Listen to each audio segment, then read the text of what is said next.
Well, hello, and welcome back to yet another session of Rough Rolling, where 10 is a gift and 15 is granted by the grace of God. Or as I'm starting to kind of think, where pain is the name of the game. I'm Gray, the resident storyteller and GM, and we're glad to have you here, I guess, to view the pain and suffering of those who choose to be here willingly every single week. So, Should we do introductions like all of us? Like, hi, I'm Gray, I'm Barry, and then so on and so forth. I'm Joel. well, if anybody comments, I guess we'll figure it out then. If we get 10 likes and 15 comments, we'll do it. Yeah, like, comment, and subscribe, and we'll dox ourselves. Well, we'll dox somebody. I'm not gonna promise you at least any one of us. Yeah, it'll be a raffle each week. It'll be one of our get enough lucky likes. viewers. Yeah, if we get enough We likes. dogs a viewer. Yeah. Well, I mean, Wait till you see the surprise for the lucky 100th subscriber. We could stir up some fake controversy to get some views. Like if we posted on one of the D&D Pathfinder subreddits about being someone who got doxxed by the Rough Rolling podcast. We could try to put traffic to us. Yeah, I don't think I want to involve the cops or anyone's lawyers. That's the first thing we do. Fuck A yeah. Logan's Run elevator pitch for you for a reboot. Oh, fuck. What we need to do is we need to get our 100 subscribers' address, show up at their house, beat them up, take all their money, and then leave. And that'll be the 100 subscriber special. We can film it. It'll be great. Oh, I know. I can teach you how to make a pipe bomb out of some PVC and a stick of dynamite. Perfect. Even better. Ooh. Sounds complicated. When we get big enough, when we get the one of the subscriber buttons on YouTube or whatever, we can say like, "Hey, we'll have a raffle. Send that to them." But we actually send them a pipe bomb. The domestic terrorist challenge. So, YouTube challenge. We'll just have to make sure we don't use the USPS. Otherwise, it becomes a federal crime. speaking of federal, now that we've gotten onto one of those lists, If you use For FedEx mentioning to mail a bombs. pipe bomb, it's not a federal crime. It's only if you do it with USPS. I feel like that might be a little bit too far. No, that's not true. With all of that, moving right past all of that, I mean, another way for it to become federal Let's is get if it the just viewers crosses state lines. So, caught up if on what happened last time. Take it away, Barry. So, Fuck. last time we started with us leaving the masquerade. It was very fun, but also very brief. And then we started the tar barrel carry with Garugamesh. And he did really great initially, and then he had slowly diminishing rolls. And he ended up tying with second place, with first place. When it's a tie, both are second and both are first. We'll just say 1.5 place. After that, we had a little bit of role play, just a little bit, as we were talking about how to deal with the vampires. When a guy called I don't have his name. Vilnius? Kinda Vilnius. skipped over a little between here and there. Wait, what did I skip over? The delivery of the sending stone. No, I was getting to that. Well, okay, so it did get delivered, but then through the session, like a bunch of chimpanzees who found a shiny rock that makes noises, the entire party started goofing around with it. It wasn't the entire party. Almost the entire party, about half. That's pretty much all It was the usual suspects. Yeah. Vilnius showed up and was like, "Hey, Ash wants to talk to you," and Sven controversially said, "All right, get the captain of the guard in." And then we talked about it and decided that was a bad idea.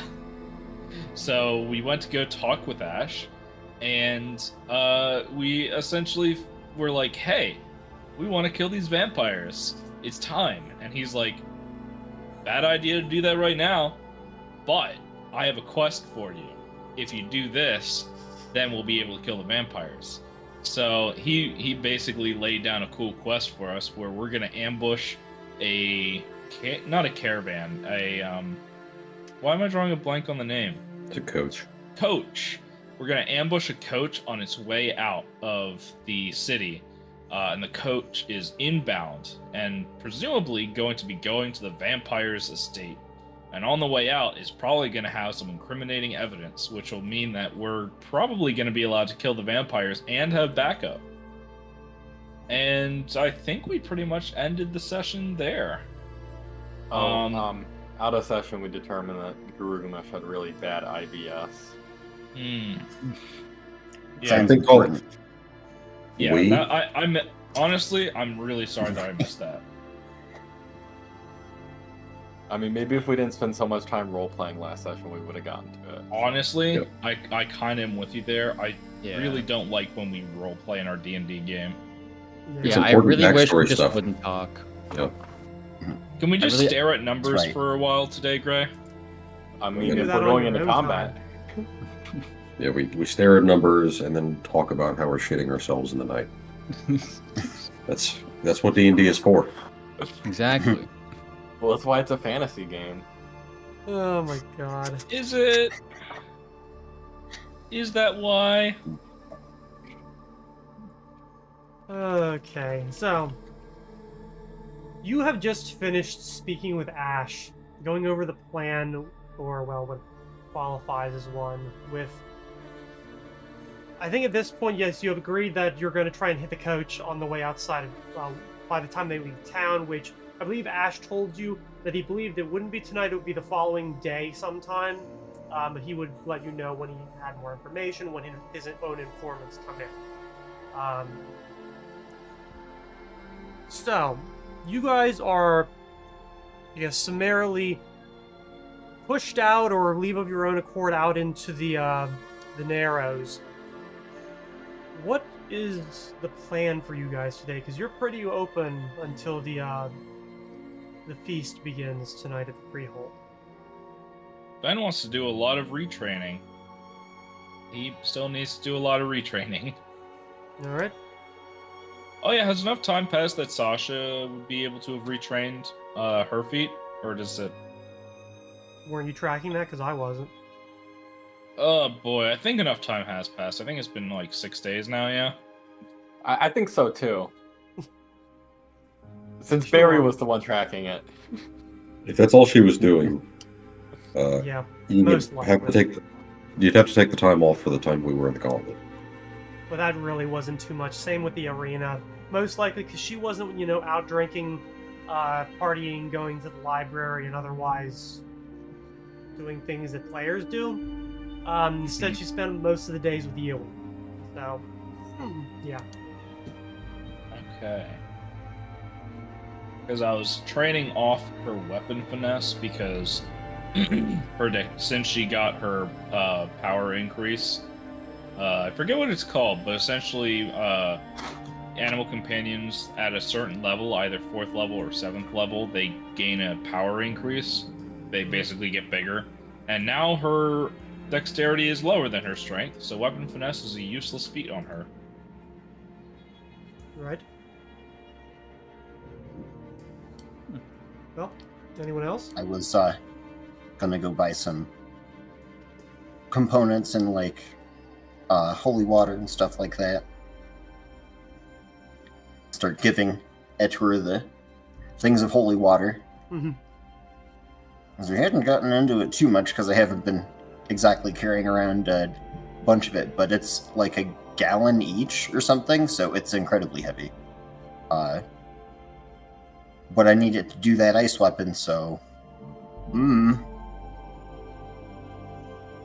Okay. That's definitely not difficult to find. You've got 2 rather large churches that you can go to, and they'll sell it to you for exactly the price that it is, which is, what was it? I think it's 25. The 25 gold worth of silver. Yeah, I'm like, it's either 25 or 50. I remember they said that it's at cost, so I'm like, oh, think I it's can make this, 25. but... Yeah. Then I'm like, why wouldn't I just go to the store then? It's good to be able to replenish it if you run out in the middle of nowhere. 5 pounds of powdered silver worth 25 gold. All right. Yep. And I got 10 pans of powdered silver. This is also good for some of the circle spells as well. Okay. Yep, no problem. You're able to get that. No issue. Yep. Actually, come to think of it, I'll probably have thought of this before going on the shopping expedition, but I'm like, I'll just grab my horse and get the stuff on him, and then go stable him back for the rest of the day. All right. What's everyone else doing this afternoon? Well, if Phoenix was busy, my plan kind of went under. So I can probably do stuff other than shop. well, when you're done, I would love like an hour or two session of just looking through this book I've been chipping through with you, because I'm making no progress with it. And you are sure. much more aware of that stuff. So I guess while waiting for Phoenix, I'll just gather like 2 of my followers for the job tonight. I won't need more than that, probably.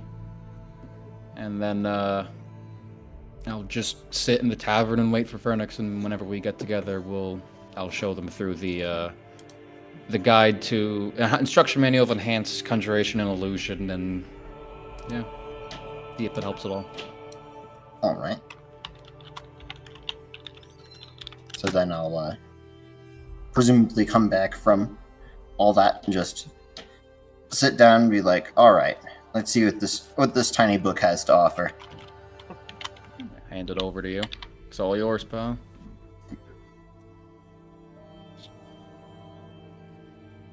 Just sort of start paging through it. Go Sure, ahead and it'll give me be an just- Arcana. It won't be a super high check, but you never know. I'm going to help you with that since, well, I'm there. So Sure. I doubt that doesn't help. I think it does. Oh, I think you you're need to not- read. you only got it. You're not I trained. thought you had. I am Oh, trained. you are trained. Yeah, isn't it 10? Yeah, I thought yeah, it was it's only 10. 15. Oh, okay. Never mind. Mm-mm. That's for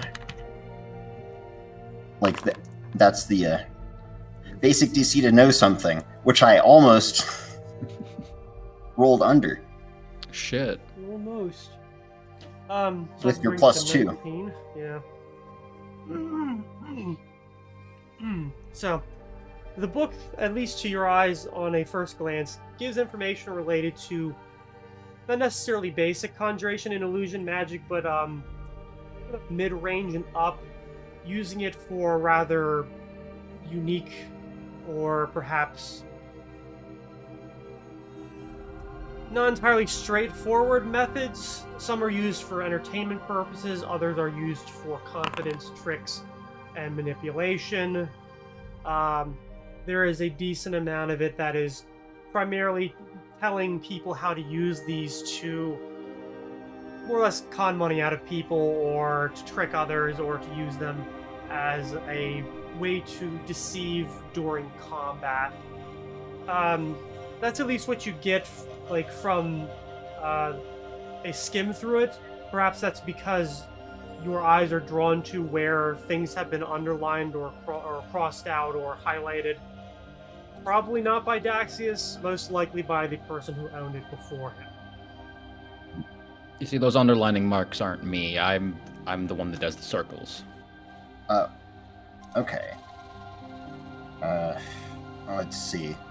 Never was much good at the, what do they call it? The mage's way of approaching things? Mm. It is, at least a well enough kept secret that a lot of the time at the start of the day priests, will just sort of meditate and go, oh, please, my patron, would you be so kind as to give me the things I'm going to need for the rest of the day? And then sort of get fed them. Fair enough. What I mean to say is that a lot of the priesthood even a vase is not particularly bright. I see. And I feel less bright reading this. Oh, you and me both. I just hope that another pair of eyes might be of some help, but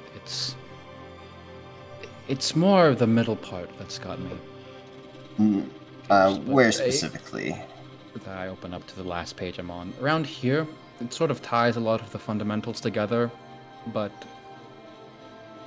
it's almost like the person who was writing this is purposely trying to misdirect you. It's weird. I don't understand what they're trying to get me to do. I've tried replicating it, but it never works. Let's see what the particulars are here. You go ahead and give me another roll. Oh, good. I'll help you again. I was like, well, might be able to figure it out. And I'm gonna just give myself that old guidance. I'm also gonna give you inspire competence. All right. Where is that? Anywhere. So you get a plus 4 bonus from me. Nice. I'm just checking what guidance is competence as well. Okay. I see. Cool. I was remembering something like that. Wow. Damn it. Oh my god.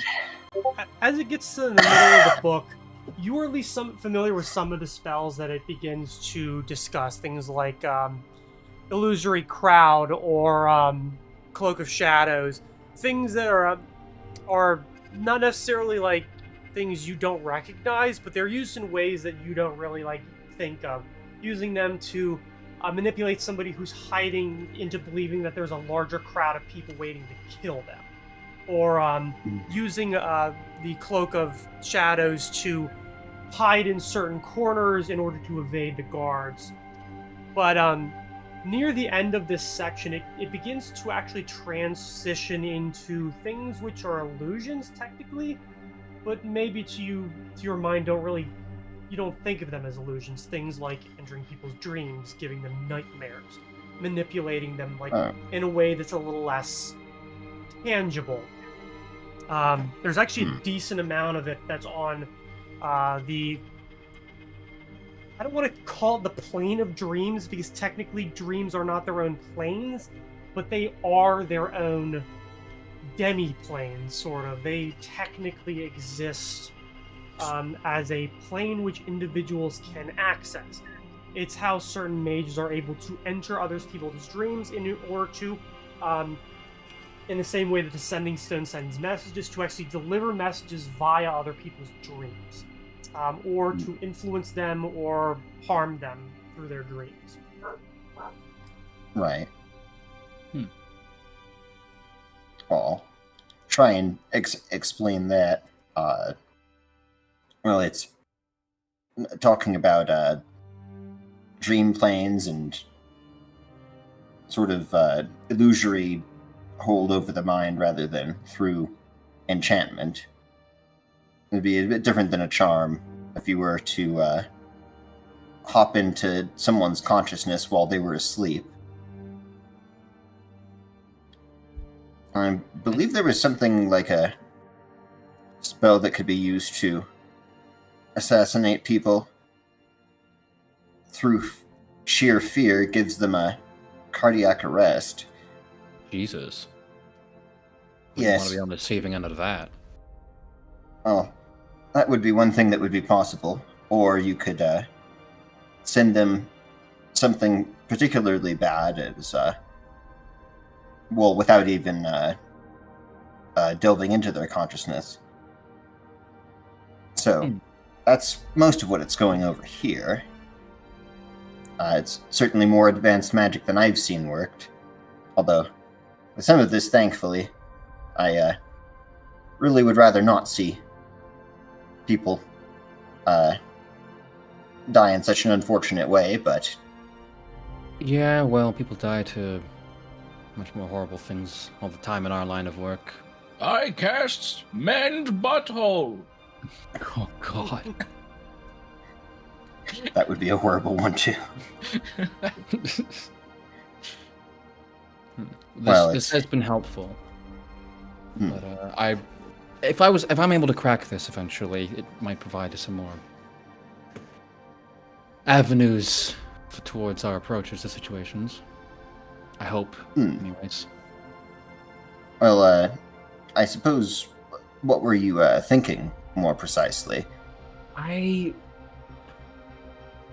really don't know right now. I don't have a solid idea because the book's not really giving me much of a solid idea. The best solid idea I got was from you so far. Everything else was trying to tell me. Before it even got to the part about entering dreams, I got stuck. Just a few pages before. So It's. Flip to where that is. Yeah, this is just it seems to me it's actually making some sense now because this seems to be the fundamentals. Oh, maybe that was the problem. I think I was trying to apply this on people who are awake. Maybe that's the problem. Yes, it might be a bit more difficult. Although, if I did have some specifics, it's entirely possible I might be able to create a spell that bridges the gap between consciousness and unconsciousness in that way. Not that I'm assuming that I can. I'm just saying that, well, if I knew more about what it would require, then it might be possible. I see. Still, it's not as though I've heard of every single spell ever cast, just a good chunk of the ones on this side of the world. Right. Well, If I learn more, I'll tell you immediately and see if it's any help to your studies. But thank you. This has been very enlightening. For both of us, then. I certainly hadn't read any material by this author, and I can say that it does seem like it's a bit thick for such a small tome. At least it's easy to transport. I think it's the biggest book I've ever had in my hands. If I'm being honest, Really? It's massive. I mean, I've had big books. This is near the top. Oh, can lift it. Barely. It's like a workout. But There are some we'd have to get a couple of people to, get it up onto the lectern and then just turn pages for a while.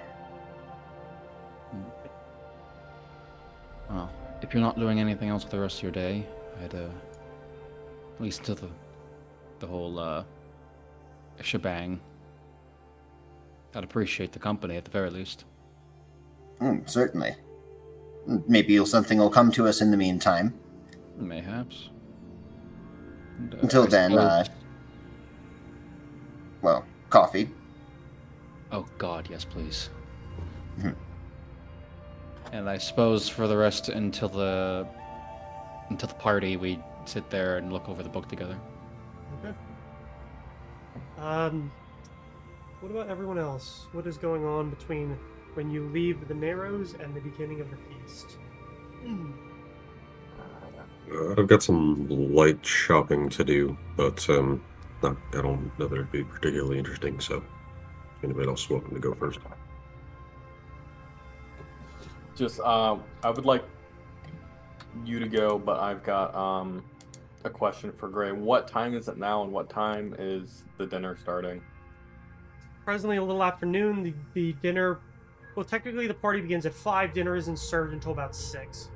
Okay, party begins at 5. Mhm. I just gotta hate those parties that start at like one time and then tell everybody not to eat, and then they don't serve food until like 3 hours later. Oh God, Yeah. Hate my that family reunions.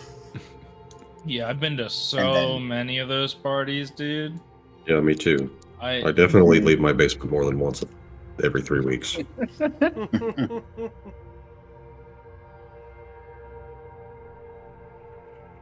Okay, well, I was-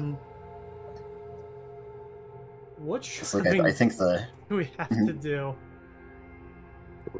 Oh, what Did shopping? we? But Yeah, I just had the holy water, and then I want to say I was gonna get stuff to make like basic potions and scrolls while we're on the road. Seems like it might be a good idea. Yeah, it's no problem. You're like anything that you think you would go into a spell component pouch, or is basically anything worth like less than 100 gold. You can get here, no problem. Yep. Well, I don't know exactly what goes in potions, but I'll be like this much gold worth, and then we're good. Presumably, I grabbed the right stuff for whatever just I'm making. a nondescript box of potion stuff. Mhm. Okay. I'll keep this quick. So the main stuff I'm planning on getting, assuming that I'm understanding things correctly. So for things like repairing like a carriage or a Vardo or something, it would be carpenter's tools, right? Yeah. Okay. So I'm going to get a set of masterwork carpenter's tools. That's a good I'm also idea. going to get some replacements, wheels and reins that could be quickly attached to a carriage. Okay. We do have those antique, I don't know, tools that are in the bag of holding that Do we we? found in the gauntlet. I mean, those could work, I guess. I don't know that they would, but I don't think we ever investigated them. No, really. I think they were We just never like, did. yeah, we've got several sets of nondescript artisans tools, apparently. Well, one of those is from me when I bought some, and then I upgraded to the Masterwork Artisan's tools. And it's not in the Vardo, it's in the bag of holding itself. I don't think there's any sort of description on it. So, yeah, I don't think This it's carpent- that tool would do you very much good at this point. No. It says carpentry and masonry tools. Yeah. Those are antiques, so I'm not going to rely on those. Okay. Just going to get the regular carpenter's tools. I'm sure you guys can make a wild guess as to how I'm planning on handling this stuff, but we can talk about that more later. Basically, just some easily replaceable parts to carriages, like wheels can not easily, but simply be replaced on carriages, and the reins in the case that those get destroyed. Okay. Somebody played a Oregon Trail. So a wheel runs you about 10 gold. The reins are basically whatever price they are for a horse, which I think is what, like 5, maybe 2. That'd be bit and bridle. I told you not to bring up my 2. height again. Or no, 1 gold. For reins would be 1 gold. How about, you said 10 for the wheel, 1 for the... Yeah. How about just to simplify things, I'll just dump 75 gold and say that I got a couple sets of wheels and Sure. one of the reins and then the tools. Yep. Because the tools are 55, I think. The bit 2 and bridle wheels. is 2. We'll round it up to 80 for Sure. everything and have it. Maybe just Alright. call it like a Yeah. quick cargo or a quick caravan repair kit. All right. I was like, do we have that on the Vardo? I can just copy it over from my sheet for the saddle and all that. I should have that somewhere. It's probably on my horse. Here, just Yeah. Okay. Bit and bridle Well, is 2 gold, but since I'm not getting the whole thing, basically just the reins so that I could do a quick replace if needed. oh, okay. 80 gold for enough stuff to do some basic repairs. Yeah, I assume that you probably need a new bit eventually. It seems like the part that's probably going to wear down. Well, that's not what I'm planning on using it for. Yeah, all that stuff is pretty easy to find. You don't really need to look anywhere special. Just the saddle then. Okay.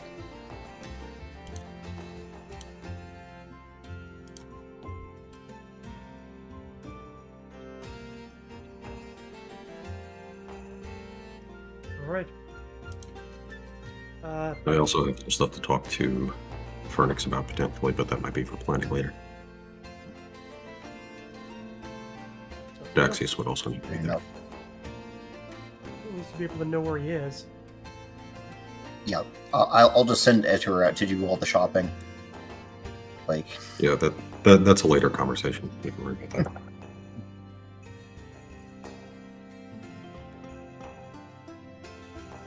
Okay, Gear, Sven. Yeah, I'm trying to retrain today. It's Okay, one of the So few you're getting- times that so you're getting 5 hours of that. And Yep. Giro. I was gonna take 5 hours and craft another one of the small diamonds into a small diamond ring, just like the one I did last time. Okay. So let me get over to my craft skill.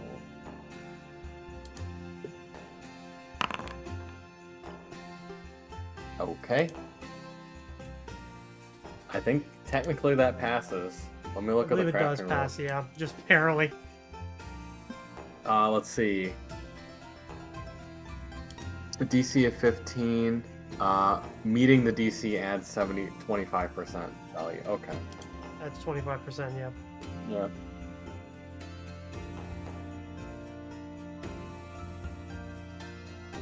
That's still pretty good.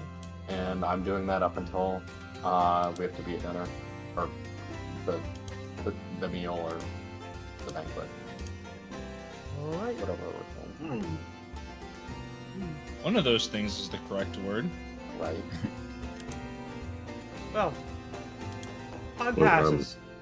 I'll also get a set of clothes that isn't like the fatty falling apart shit that Vic has been wearing for the last several years.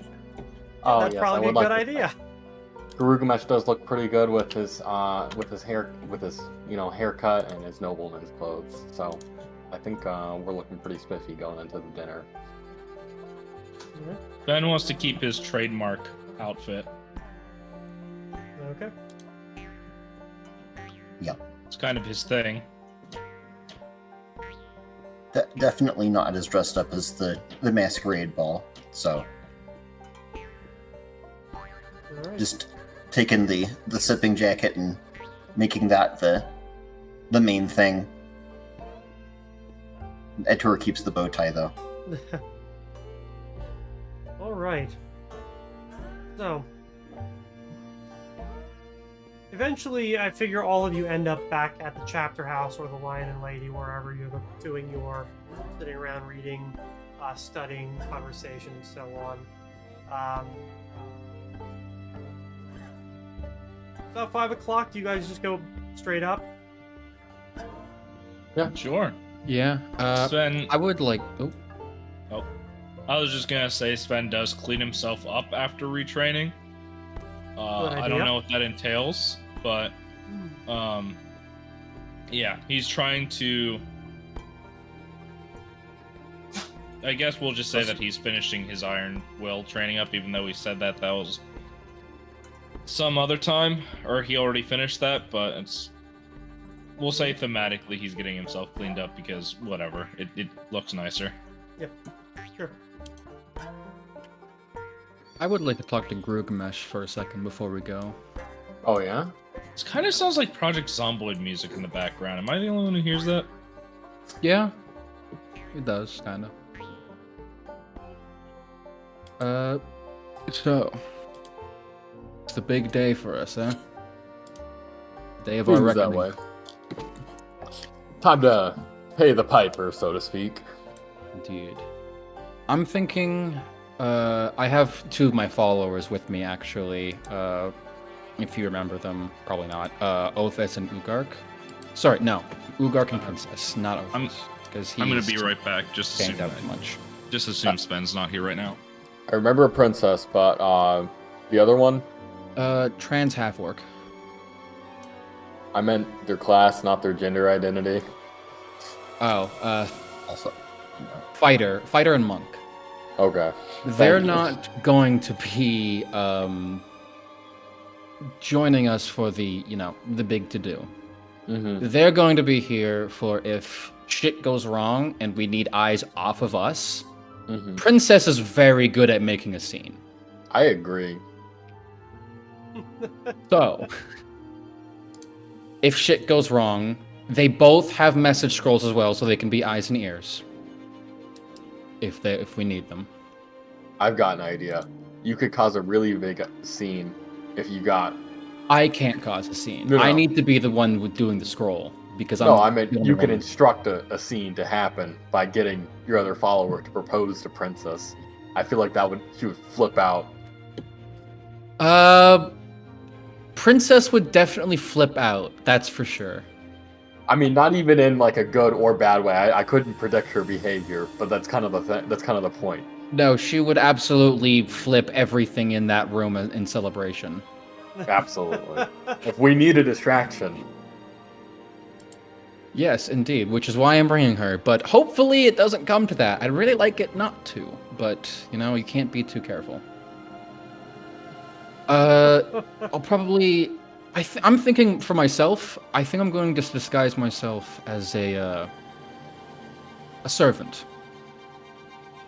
I'm going to get in, I'm going to sort of blend in a little bit before kind of fading out and going to the room, which for a servant would be not really that big of a deal. Can't you turn yourself invisible? I can. And if I need to, I will. But, and actually, speaking of being invisible, you should probably take this. And I pull out a potion of invisibility, and I'm going to give it to you. I will remember that I have that. Actually, I already have one in my inventory, so I'll just add it. There we go. Now, we can't have you lingering too close to the room, because people might ask questions, but at the very least, we can have you in a nearby hallway, and if someone starts going that way, Priona, one of my followers, Princess or someone can send you a message. You could walk up to them and do what you can to not get them in that. Just keep people away from the room. I think it would be your main job. Would it make sense to disguise myself as a guard? That way I can carry a weapon. How good is your acting, would you say? Well, I got a pretty good British accent. I don't think that's going to work, Rugamesh. But I think maybe the best thing would be to just pretend you're... I think just stay as a dwarf. Just be another party member, but maybe don't... It'd be a lot easier if you could act and pretend. Are you good at bluffing? I'm very good at bluffing. Okay, so maybe it could work. You know what? I trust you. I trust you. I think it'll be fine. Just start sweating a little bit nervously. I'll remain close to the room, and I'll keep people out. Yeah. Are you gonna go inside and do the dirty work? I am, and it's gonna take me an hour, so I'm gonna need a lot of time. Okay, but if you find anything valuable in there, you gotta split it 50-50. I am making it as I'm entering and I'm leaving. That's the only thing I'm taking. I don't want to cause any more problems. Well, that's no unless fun, there's something very intriguing, then maybe I'll change my mind. Well, keep an eye out, because you never know. Oh, I'm always keeping my eye out. But, yeah, I turn to my followers, and I'm gonna pull out from my bust an illusion and just spray over their, like, borderline peasants' clothing and give them, like, some simple suit and tie kind of deal for both of them.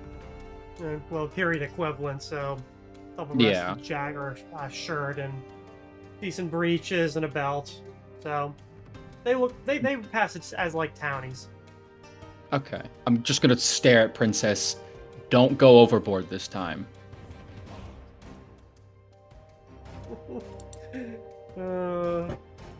I'll turn back to Krugamesh. You want any? I hand over the Dust of Illusion. I've got my hat. I put it on and turn into a very short human. All right. So a Let's just- halfling? No, like, I just make myself, like, so Grugamesh is already, like, 4'3". He just makes himself a foot shorter to become, like, a 3'3" human. Actually, I think he's 4'8". So a halfling. The halfling. Yeah. Or a child? No, he still looks old. He just looks like a very strange and disproportionately sized human. It's not a good disguise, he's just being funny. Mhm. Squashes by like 25%. I give like a few pointers, like hey, maybe go with halfling instead of human, and just maybe make the hair a little longer. Yeah, that looks okay. Yeah, that's close enough to you, but far enough away from you that it's believable. Yeah. Alright. Don't hurt anyone. If anyone managed to get in the room, actually, if anyone could clock someone out in one hit, it'd probably be you. I would like to avoid hurting anyone. Don't and worry. causing a scene. If But if anyone anyone- gets into the room, I've got this. And I pull out the Mills bomb. Please do not. Actually, give that to me for now. I'll give it to you after the party. You lost. That's Led the fair. last one I gave you. And that's fair. All right. We've only Alright. got one left. All right. Well, probably shouldn't keep the others waiting. We should probably tell them what we're doing. Just Right. tell them. We should at least tell them that not to bring us up, and if anyone asks about us, to just say we're busy and we'll be there later or something. We're gonna be there fashionably late. Precisely. Yes. I'll tell Vic to spread the word that I've got some very important business dealings to attend to before arriving. All right. It's some important business, then that definitely isn't robbing someone. I'm trying to put on a good look so that when maybe word reaches the prince, since I guess he's gonna be there as well. And he hasn't been answering my fan mail. All right. So we get there. We're going to look for a sort of staff entrance where the servants would enter. Not usually the front door, if one exists. Hopefully, they're probably it's a manor. It probably exists. We're gonna come up, and we're just gonna start working. We're just gonna start doing normal things. And if anyone asks, we're new hires. If we can, we just don't talk to anyone. Just keep your head down, and then when we have a good moment, we slip away. This is such a 21st century plan. I'm sorry. It is indeed. For century What they're boys. doing is called turtle doving, where you pretend to be a servant and go inside a rich person's house and rob them. No, Yes. this actually existed much longer before that. Does that sound like a good plan to you? Yeah. I think it I sounds believe good. it. We'll act like we just belong there. Pretty sure the manager's name is Karen, so we can just throw that around. All right, and just one final word of advice: don't, just don't. Whatever don't. shenanigans you're thinking, just don't. I know. If I have to think about it twice, then it means I probably shouldn't do it. Good man. And I give him first like a That's pat on the pretty sad. head, and then I ruffle the top of his hair, and he's like, "All right, come on." Rugumesh didn't think twice about busting the door down. Yeah, and we'll head off towards the manor. Alright, so you're going for the trophy room? Yeah. Yep. I guess we probably need to figure out which room is the trophy room. It's a building. The trophy I room thought is it was the a- name of the inn, the hotel that the Oh, individual's I- staying at. I thought It's- it was a room inside the hotel. It's actually right across from the Valley Air Society. Oh, well, Well, okay. so you've been there. That's where the dance competition was. Okay, well, I pulled We have my a good foot out idea. of my mouth. Grima starts walking towards the freehold, and Daxius is like, no, no. This way. Like leading a lost child. Like you're trying to find your car at Six Flags. Thinking completely wrong direction and walking for 20 minutes. With confidence. Huh, you know, I don't think it's over here. It's 'cause Pressing it's the button, not. hearing nothing. Battery must be dead. So, and the other three of you go for the freehold. I'm assuming, did the two of you, like, you do tell them that that you're gonna be there later? I am just going to tell Vic that if anyone asks, tell them I'm attending to something for the jewelry business. If we weren't all rendezvoused like before going to the party, I was just gonna send a message to someone. I told them that you were too drunk to attend, but you might sober up later. That is actually a fair excuse for why Daxis would not be there. Been 2 hours since we last talked, but I'm pretty sure everyone else believes it immediately. I feel like the only one who might call bullshit is Fernix, since he was literally with Daxia studying. Fair. Would you care enough, maybe? What? Well, No? Yeah. probably not. Okay. Just like, oh, work here. So, let's start with the three that are keeping things above board for the evening. Daxius and Grugamesh bid you farewell. They'll catch up with you later. They wander off. You think whatever it is you want to think. And, Well, I want to think of how to invent the steam engine. Garugamesh could explain it to you. If we're thinking whatever we want you to go think. ahead and do that. So, the three of you, I guess, what's the game plan? I mean, Sven's just, I guess, guess gonna not have much. a good time. It seems like a lot of his role in a lot of these things is just kind of be a distraction. Are you walking Uh, up, or are you taking the Varda, or riding? We could take the Varda, maybe. Okay, so just because I've got ADHD right now, I don't want to forget it. I was thinking we could have, since Daxius isn't a painting, we could have him paint the Vardo like a really cool custom paint job, so we can ride around in style. I mean, I could do that, but yeah, maybe after the party I can get started Or on like that. some paint with a wizard on the side, you know, nice Yeah. 70s shaggin' wagon. Yeah. with the Guy Fieri flame decals all up the side. We Makes gotta no have like a fucking dragon's sense. head making the flames. No, I'm gonna they have guess. to be just coming off of the wheels. Yeah. Because we're going so fast in our mobile home. Get a Yeah. persistent glamour that makes the wagon look like it's on fire at all times and Oh, that would drive be through cool. town.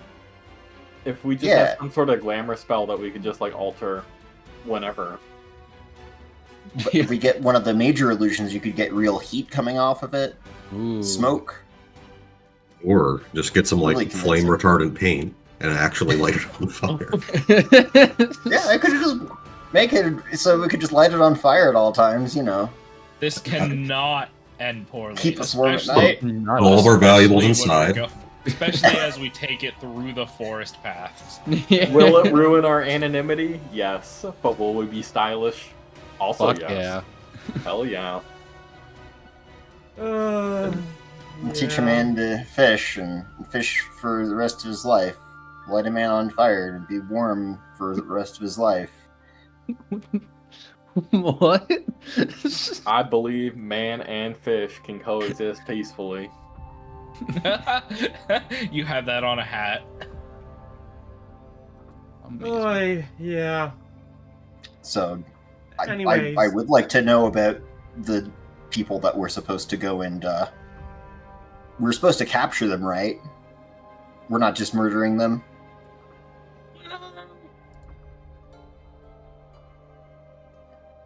I seem to recall that.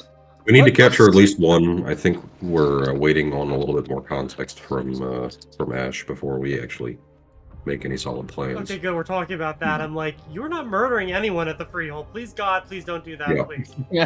Mhm. Or It'd do, be I very mean- difficult for Fernix to do that. It's a way to Even go if he was out, I trying. guess. Yeah, Alright, dude. guys.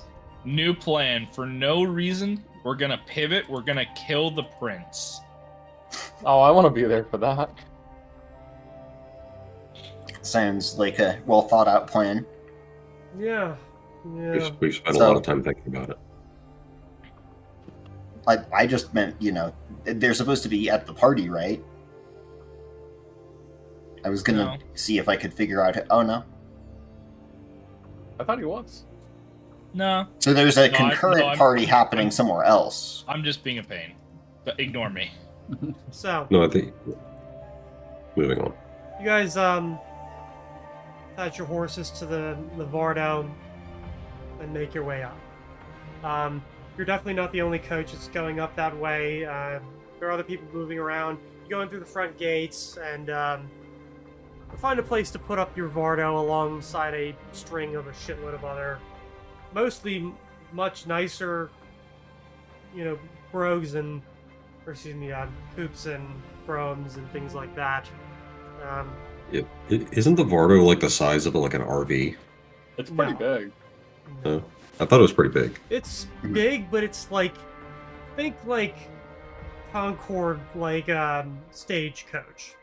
Maybe slightly bigger than that. I kind of like the idea that we were driving a mobile home to the party at the palace. Maybe it's a kind of mobile home that you would put in the back of like a pickup truck, not like a fucking 3-axle camper wagon. Either way, it's still small enough that it fits through the gates, and you get a lot of fucking looks. But whatever. You guys head in. There's a little bit of wait to get in through the front, and once you guys actually do get inside, you notice you're being funneled forward, actually, like into the Great Hall. You hear somebody calling to the side, saying, "Those of you who are armed, please come to this side. Those of you who know magic, please come to this side." I look at my left arm. I look at my right arm. Shrug. What can you do? Look to Fernix. Suddenly jealous. I'll So go in the line for use magic though. yeah, it mostly leads you And up I to the do have. same place, kind of to a coat check. Like there are people that actually are taking like a ticket to check their cloaks, their coats, hats, things like that. The man who's working behind it, dressed pretty nicely. You do see the servants here are dressed rather nicely. He asks everybody, please surrender any weapons, none are allowed inside. Those of you who know magic, please hold your hand up. I do so. So he handles that first, taking those of you who can cast magic and drawing some symbols using only his finger on your palm, and explains, there will be no casting of magic within the Great Hall for obvious security reasons. The spell will dissipate once you leave the property. So, please control yourselves. I don't know, Sven doesn't submit himself to that unless somebody tells him to. Any effects on He- persistent spells? He looks like a martial person. If people aren't paying attention, maybe they'll forget that he casts spells. Persistent things, yes, it does dispel them.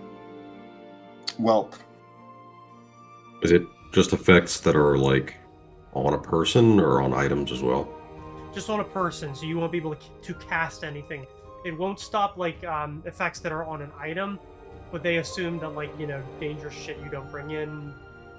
You do get the idea that if you cause any scenes, being thrown out is probably the best possible outcome. Okay. Rather than hand over the Fenrir's bite, he's just gonna stick it in the bag of holding and kind of just stuff it back behind his shirt. Now, are Yeah, we get it allowed away. to carry daggers for self-defense? No. Any weapons must be surrendered. Yeah, Sven will submit his weapons. Okay. He only brought his longsword and a dagger. Okay. The man takes them, puts them into like a thing, then brings you like a little tag and says, "Present these when you're on the way out, and we will trade it for the weapons that you have surrendered to us." Thank you. Yeah, Sven. For those who don't know, Sven does have a silver sheen longsword that he just never has had the reason to use, but he does have it. A lot of weapons you don't use. Mm-hmm. I used to use the fuck out of my javelins. Yeah. Yeah, I remember that. I do have a few other weapons I can surrender, though. Okay. Same thing. I don't think I would have brought the crossbow to the front door. Yeah. Same thing. It's, He takes pretty it, big. do a tag. Kind of thing. So, with that done, you are allowed in. Following kind of a stream of other individuals. You don't necessarily stand out, as I believe most of you have dressed yourself pretty well. Once inside, you see that for now, the very large Great Hall is filled with two, three longer tables that run the length of it, with a large table near technically the back of the hall, up on a bit of a platform, most likely where the prince and others of that station will be dining. You do see who must be the prince. Man, probably 40s, like vaguely 40s, 50s, darker skin, kind of. He has a pretty big, like, personality, very large, broad-shouldered, short-cut hair, beard that comes down and is, like, very well trimmed and cut. Elegantly dressed, seems to be talking with people that are standing at that end of the hall. Other than that, you are told that there is food, there is drink, that dinner will be served, like an actual full-on dinner will be served at between 6 and 7, and once that is done, the tables will be moved and there will be entertainment. For now, there is a band, like a small, like, quintet, sextet, performing in the corner. It's very demure. For those of you who are much more accustomed to gaudier, rowdier crowds, this ain't that. It is weirdly, despite being very noisy, it is very boring. Best way I can put it. Although you are able to see some members of the other groups that have been invited up are here. The Stone Warders seem to be blending in relatively okay. Eskar, the Dragonborn, does not seem to be having a very good time. Neither is the half-orc paladin. He seems to be miserable as fuck, but what's new? The Outsiders, kind of in the same boat. They're doing their best. The halfling and the human among them seem to be, I guess, working okay, but the non-humans, especially the beast folk, it's not nearly as great for them. They're either being, like, having a wide berth provided to them, or you can kind of get that they're like other people, especially the wealthier, like, what the fuck is this? You know what? Today, Sven's gonna hang out with the beast folk. Sven wants to. I mean, he's a popular guy, I assume by now, and he's gonna try and bring these guys up in popularity. The rat folk seems to take all this in relative stride. The kobold does not look happy about any of this, and the not the kobold. I hate kobolds. No, I'm kidding. Oh. Any reptiles, absolutely hate them. No, I'm kidding. Yeah, totally. So, especially gnomes. There are appetizers, hors d'oeuvres, canapes, and drink that are being handed around, and yeah, that's about it for more or less right now. So, let's turn our attention to the other two, who, as they bid their friends farewell as they climb up onto the Bardo and make their way towards the freehold. You guys head around the block. I assume between here and there you don your disguises, and Yes. you make your way up the alleyway that runs, well, technically it is a street that runs to the southeast of the trophy room and then north. Actually, one last thing. I'm actually gonna hand Gurgamesh my spring blade. Oh. Spring blade. Yes. Where are you? There you are. This is a lot easier to hide on your person in case you need a weapon. I'm fine. I have my dagger of doubling. I can hide that easily. Well, alright. I'll give this a shot. All right. And I'm gonna put my dagger of doubling and hide it inside my roof runner's boots, because it has a secret slot there. Yep. And yeah. On the That's eastern it. side of the trophy room, you do find that there are entrances that are not for guests. Those that are for employees, those that are for deliveries, and the like. It's very easy to discern what the uniform of the trophy room is. You've been there. You do see that, unlike what Vic saw at the Lutz Manor House, there is a uniform here. Something that every person wears, same colors, same stripes, exactly the same. So, Daxius, you were able to use your the Dust of Illusion to give yourself a matching uniform, and Gurgamesh, since you are not pretending to be a employee, you are still able to go in through the front, as you did when you guys came to patronize the dance competition. Any last words before you guys go in? I'll put on my hat of disguise and make myself look like a short, medium length hair, brown hair, half elf. I don't like that description. Any last words, guys? Yeah, that's I put on very worrying. I put on the halfling disguise, and I'm how will I know which room to wait outside? You were told, were you not? You were there when he said.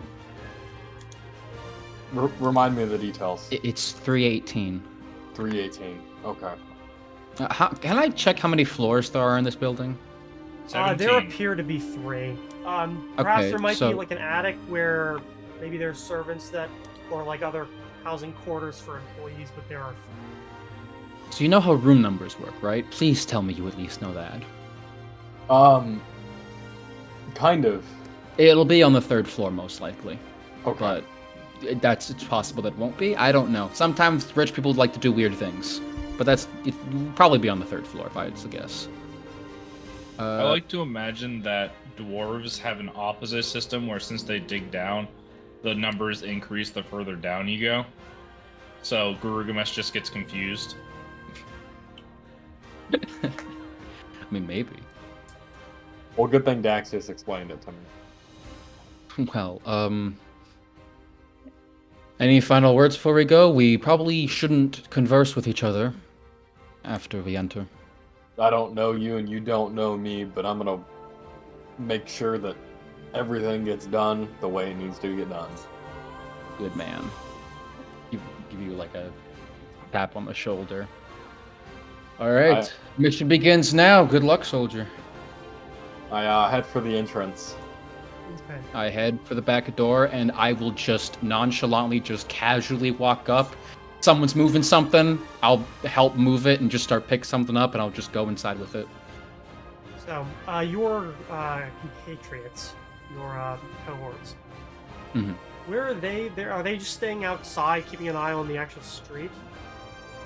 I think I want them to be,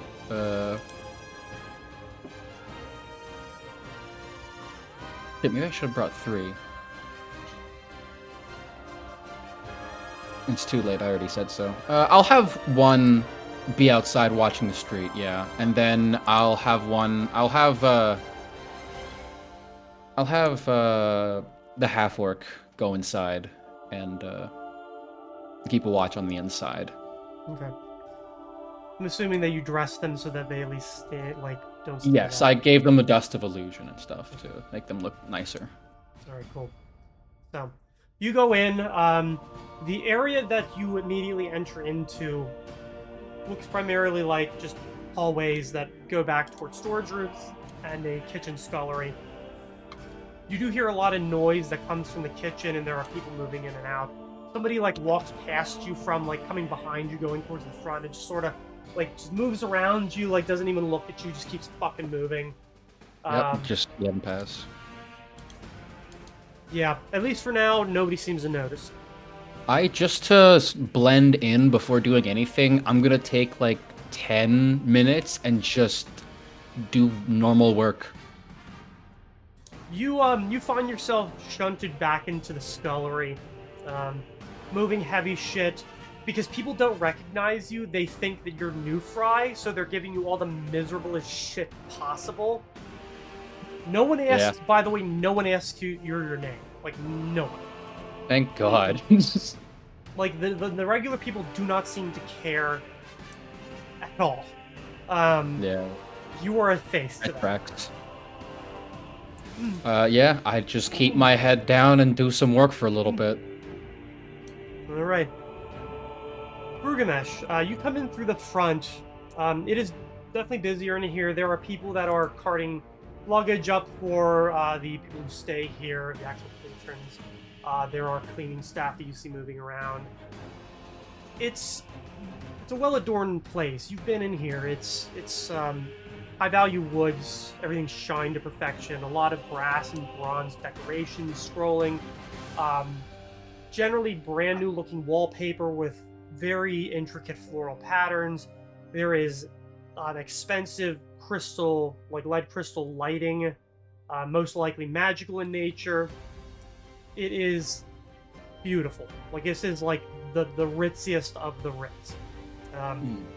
In the front, in the lobby and seating area, the concierge's desk is to the rear, and you do see employees coming and going, which includes food that's actually being carted up and then moved up steps to serve to those in the rooms.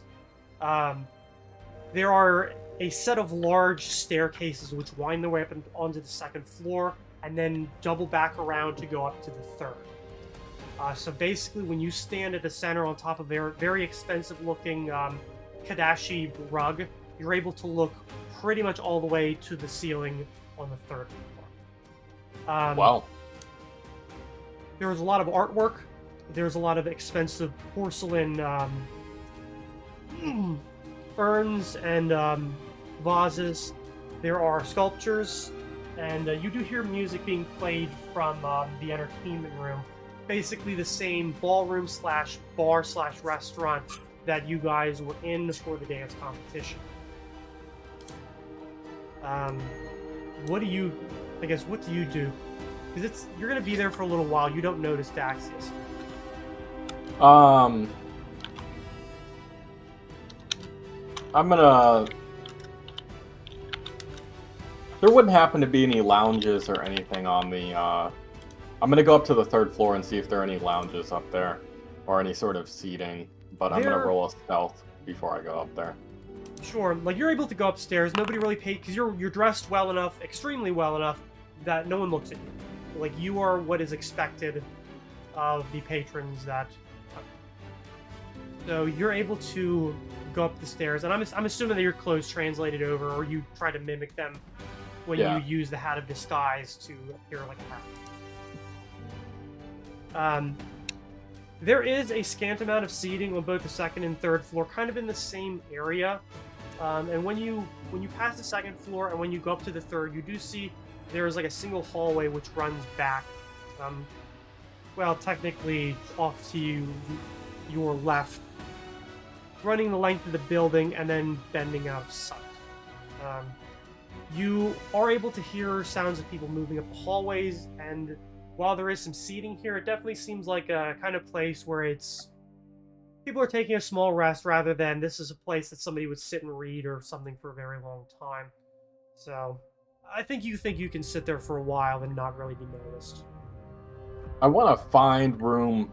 Garugamesh is counting on his fingers. 318, and make sure I have a view line of sight to it before I sit down and put my feet up, I guess.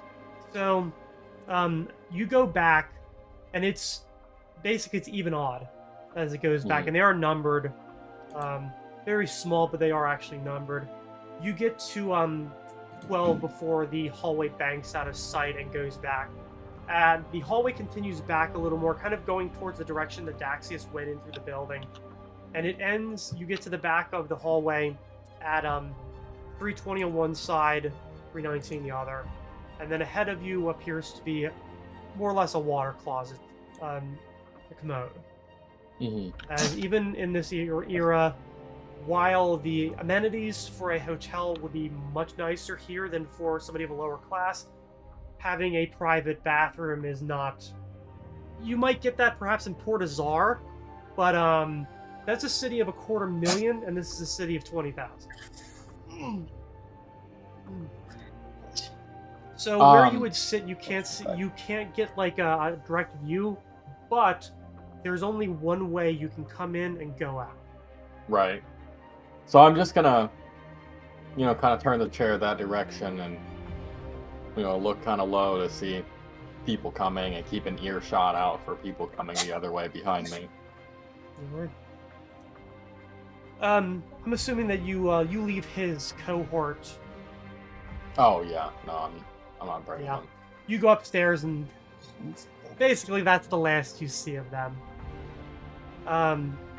So 10-15 minutes pass. Daxius, you're eventually pulled away by someone you think is like a manager, who like it is a halfling man who age is a bit difficult to place, probably in his 50s or 60s.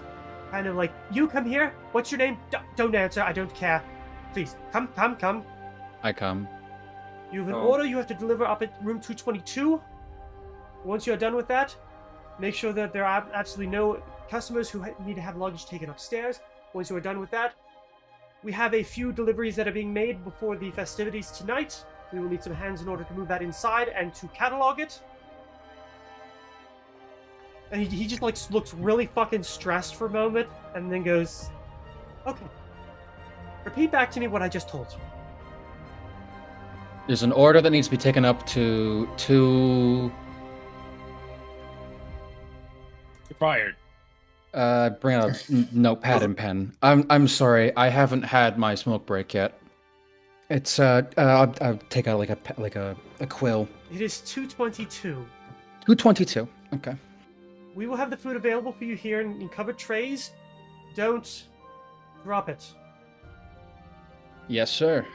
Once you are done with that, return back here to the reception.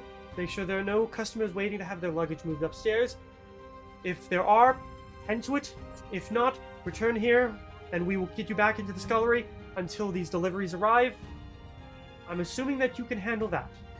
I can handle that, yes. 222, delivery, look out for anyone needing luggage going upstairs, come back and work more on the scullery. And if Mr. Halfpine says anything to you, do whatever he tells you. Mr. Halfhind? Halfhines, the owner. Hines. Yes.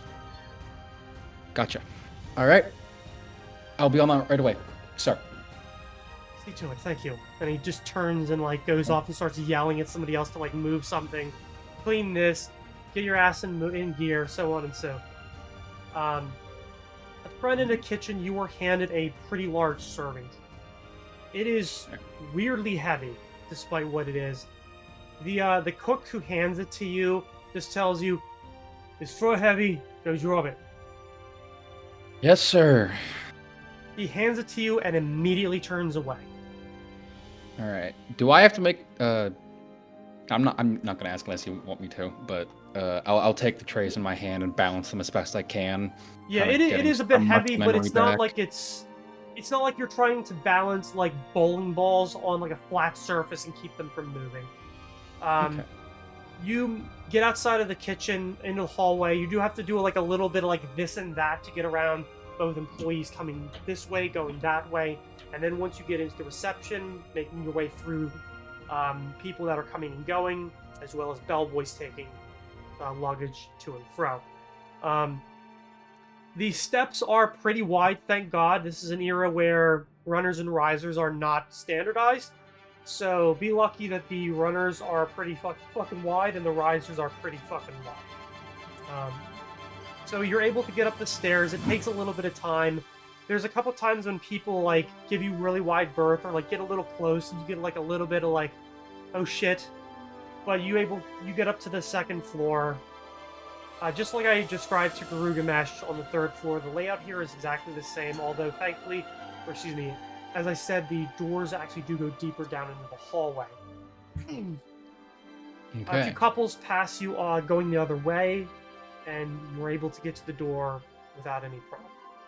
I don't make eye contact with anyone the entire time. No one tries to with you either. Yeah, and I will knock on the door and just wait with the stuff in my hands.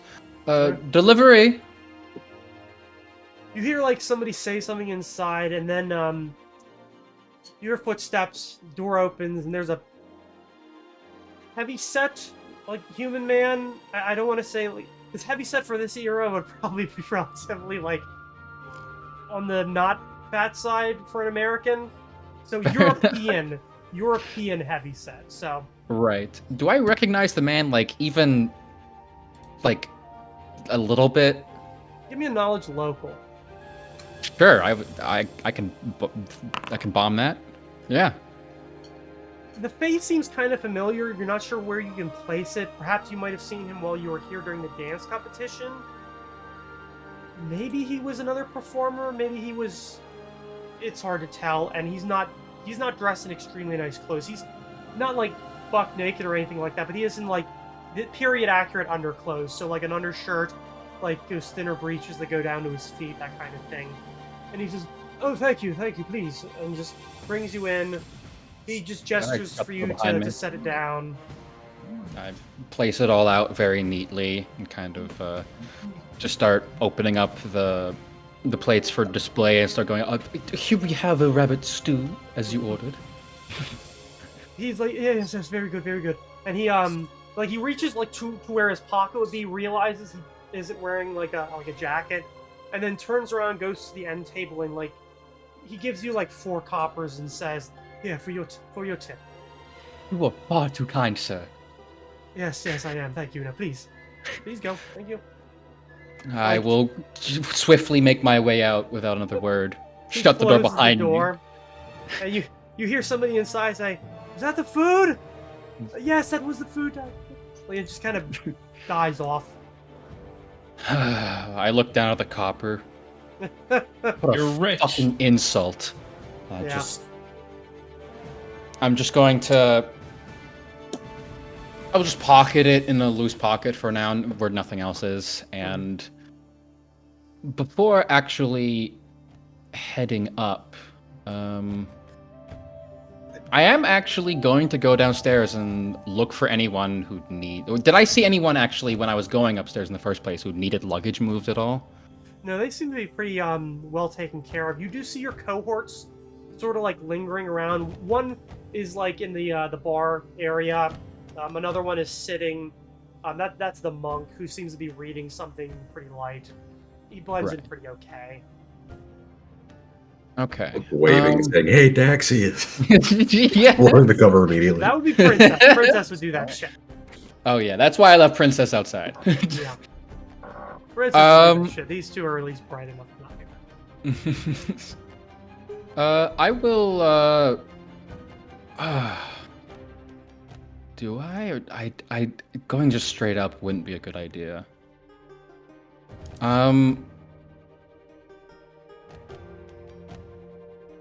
How long has it been since I've entered? Like 10 minutes, 15 minutes? Maybe like 15 minutes, yeah.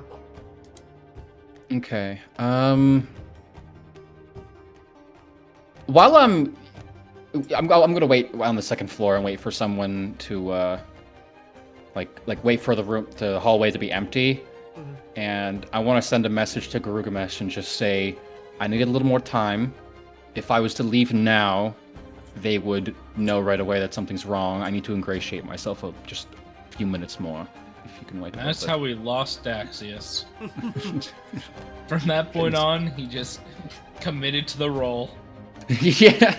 Another 4 years, guys, then I'll be their trusted friend. Gotta work off my the student manager. loans. It's just I'm that the about to manager get a raise, seems. guys. I need to pay my debts. Okay. Got student loans. Yeah. Exactly. I respond back. Good to know you're safe. I'll look for you coming up. And I'm polishing jewelry in the meantime. Right. I will send a message back, actually. If I take longer than another 20 minutes, let's say, I want you to come actually find me and make a complaint to me. And I will help you with it as a servant. If it's longer than like another 25 minutes-ish. I don't want to be too long. I can come. Alright. Has anyone entered that room? Have I noticed anyone, Gray?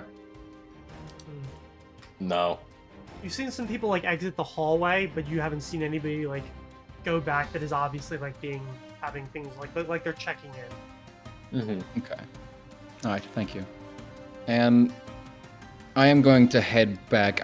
Because that manager struck me as someone that would very much come and investigate if I didn't come back. Very much, hey, what the fuck is taking that guy so long kind of attitude.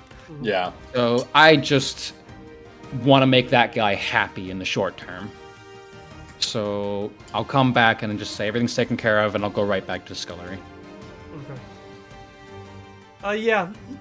You're back there for a little while longer, maybe like 5-10 minutes before you're brought out that there are some deliveries that are being made, primarily coming here into the kitchen or actually going into the bar. Okay.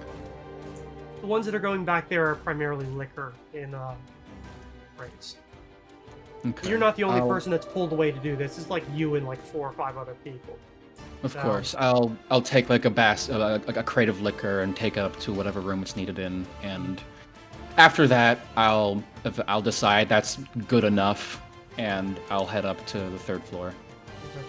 As I'm going up the stairs, just to be safe, I'm going from the 2nd floor to the 3rd floor. I'll cast Vanish on myself. Okay. I'm here. I'm right behind you. Well, No one's entered? couple people have left. But Okay, perfect. Just... Yeah, alright, give me a second. And I'm going to put my head up to the door, just listen inside and see if I hear anything. Anyone inside? I'll say Garugamesh is on like the corner of the hallway, just with his, foot propped up against the wall, just leaning back into it, listening. Okay. You don't hear anything on the other side. Alright, I'm going to try the door first, just to see if by chance it's unlocked. No, it Probably is not. locked. Okay, I thought so, but I wanted to just make sure. Or you might. Do you have detect magic? Actually, that is a... Thank fuck for you do, because I would have completely forgot. I am going to pull out my wand of detect magic. I don't think there'll be any magic on the door, No, per 'cause se, It's part of but- the building. It's not. Yeah. somebody's- I'm just going to try and unlock it, but that is a good call. I am going to have to look out for that. Yeah, like hastily you try to go for it and it doesn't turn over. Shit. Actually, that should be... Because I have Master Lockpicks, that should be a +4. Okay. Even with that, it doesn't necessarily give way, but you feel like you're, a little bit more and you should be okay. Okay, even if it doesn't open... Actually, wait, didn't my lockpicks break in the dungeon? No. Rugamesh broke them. That's right. So I don't have those lockpicks anymore. I Oh, you forgot. fixed them. Correct. So with the one pick broken, they just stop being masterwork. Okay, that's fine. So until you Well, get they them were fixed, they're technically just- concealable, which made them masterwork, but they're still concealable. Yeah, they're still concealable. In the actual use of the tools, until you get them fixed, they're just considered to be regular tools. Okay. I'll try again. Alright? Very good. That time, the lock does give way. All right. Okay. I will peer inside before fully committing to entering. Okay. Just crack the door open. You find the room to be dark. There is no fire lit in the very small hearth in the corner. It is I guess I would call it like a junior suite. Like it's a larger room, but it's not like it's like several different rooms attached. That's all one, like, suite that somebody's staying in. Right. Okay.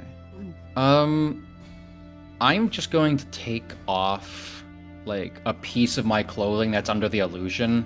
Just becomes unillusioned, and I'm going to close the door and stuff it so that any light that would come out from under the door would block any of that. Okay.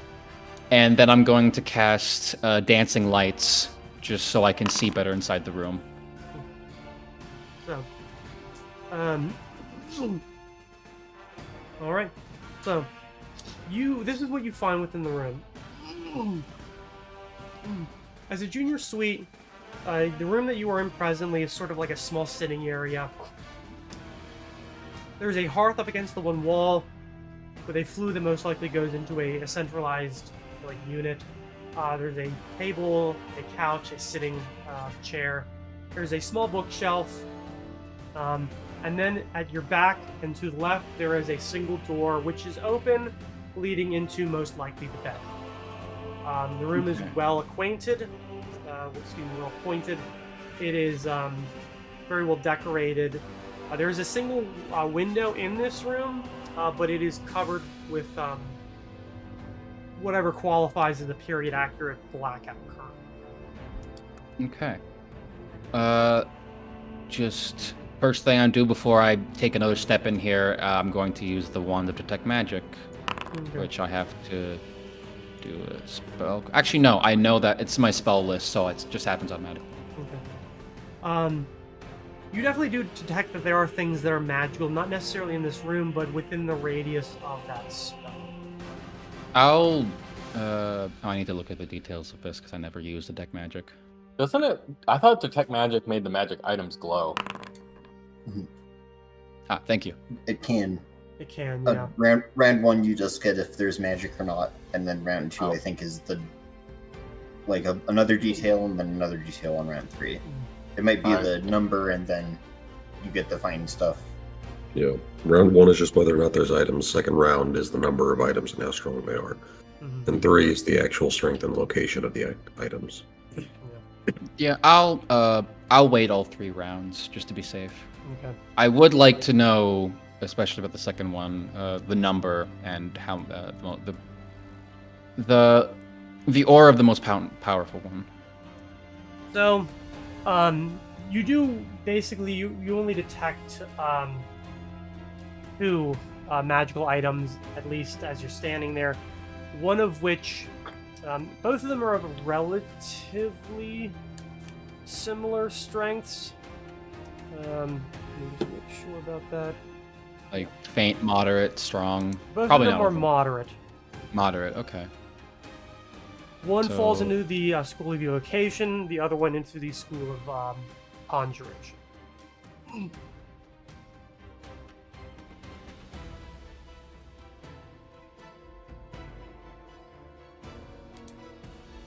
I'm just going to do any of them. I'm going to approach both of those items and see if either of them are the book. Probably not, but I don't know if the book's magical. You go back to the door leading into the bedroom, and this is what you see. Inside is a queen-size bed, has a canopy over it. There is a armoire against the wall. There is a chest of drawers across from the foot of the bed. There is a table, which is obviously used for makeup. The word I'm looking for. A vanity. A vanity table with a bowl full of water for cleaning. It's all pretty standard stuff. On the chest, which is sitting at the base of the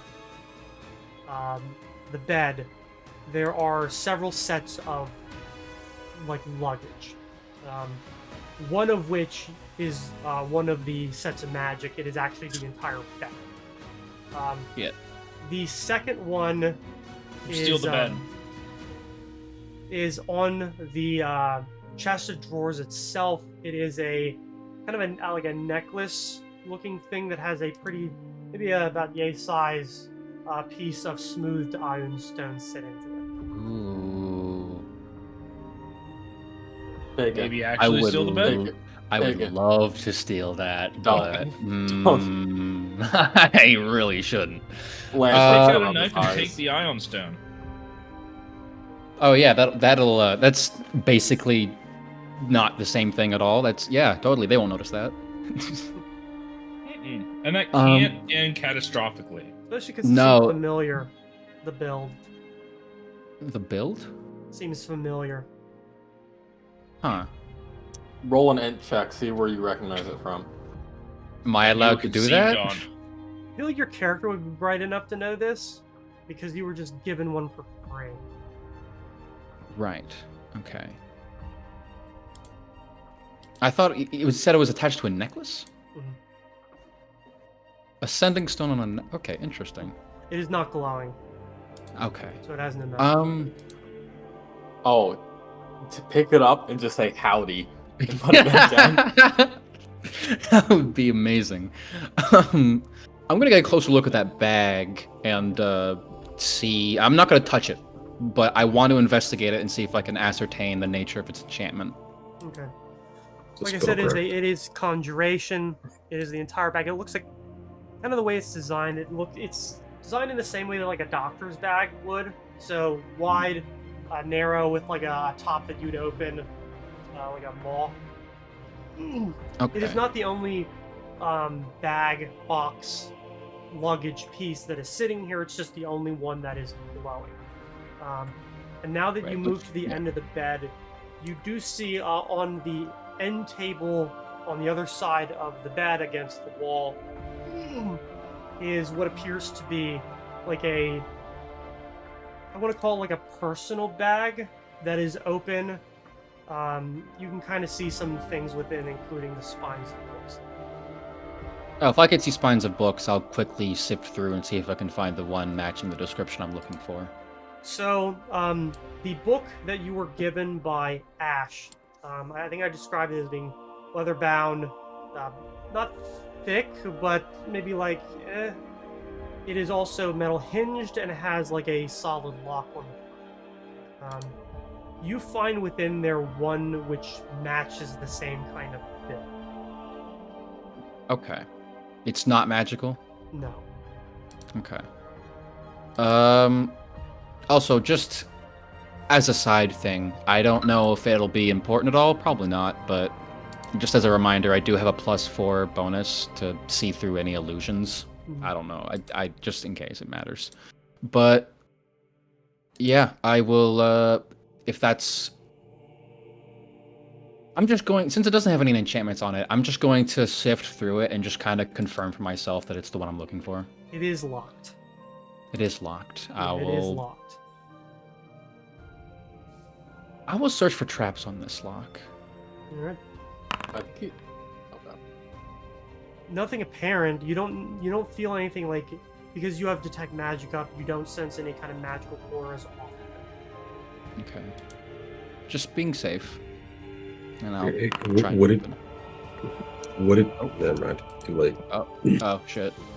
Well, I mean... Fuck, alright. Say again? So Yeah, it seems as though Daxius is already committed to this, so I will say I am pretty sure Secret Ash told us not to open it. He explicitly he said did. He did say He that. did. No, Very much so. that's right. It has been, like, what, like 2 months since we were originally given this task? So, Yeah, like It's outside been like a of day. game. Yeah. Yeah. Yeah, it's only been so- one day. I don't know why you would forget. yeah. Your character will remember that you were told, don't open it. Yes, okay. I won't open it then. And I will just bring out the piece of paper and I'll start doing the thing. I'll start copying it over. Actually, before I do that, I'll send a message to Gurgamesh saying, I'm starting the process now. Exactly an hour from now. make sure I'm undisturbed. You got this, pal. Roger, Roger. Yeah, set the timer on your Apple Watch. Yeah. You set the 2 books down, you read off the incantation on the spell sheet that Ash gave you, and you see, basically, you can hear the sound of, like, scribbling going on in one of the books. It's gonna be a very boring hour, isn't it?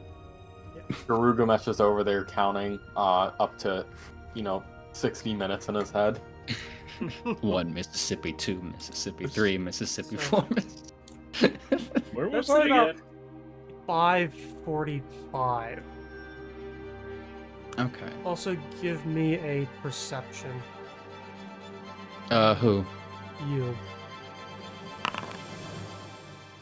Big money. Okay. We'll come back to you. Okay.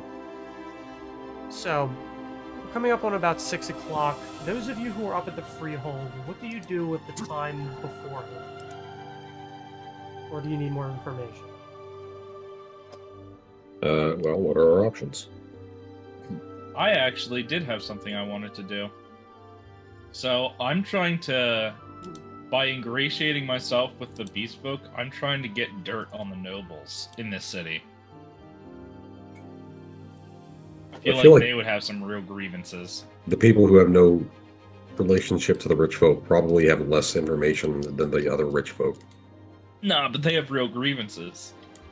I'll talk to I'm just trying to get dirt on people here. Sure. Ragan, who diplomacy? is the Knoll, doesn't seem to know much about anything. He seems to be a pretty cheery individual, but he definitely seems to be a couple cylinders short of an engine. Which maybe shouldn't be shocking. The kobold, who you learn his name is Irchek, he definitely is able to commiserate with you for a little bit, bitching about some of the locals. He says he's been shaken down by the guards a couple times already, for one thing or another. He says he's been accused of stealing shit. He says he's been accused of murdering some bitch. And he just more or less is like, as soon as this party is over, I'm getting on my fucking salamander and I'm leaving. The white-furred rat folk, whose name is Blinks, he's probably the most eloquent and amiable out of all of them. He tells you pretty much outright, I don't really know much about any of the people here in this city. I try not to learn about, the ones that don't exactly have as much fur as we do. Sure, I heard Urchek bitch about being shaken down. I mean, we were too. I don't know what the hell either of those were about. I don't really care. More or less, I just want to eat, I want to get the laurel, and I want to leave.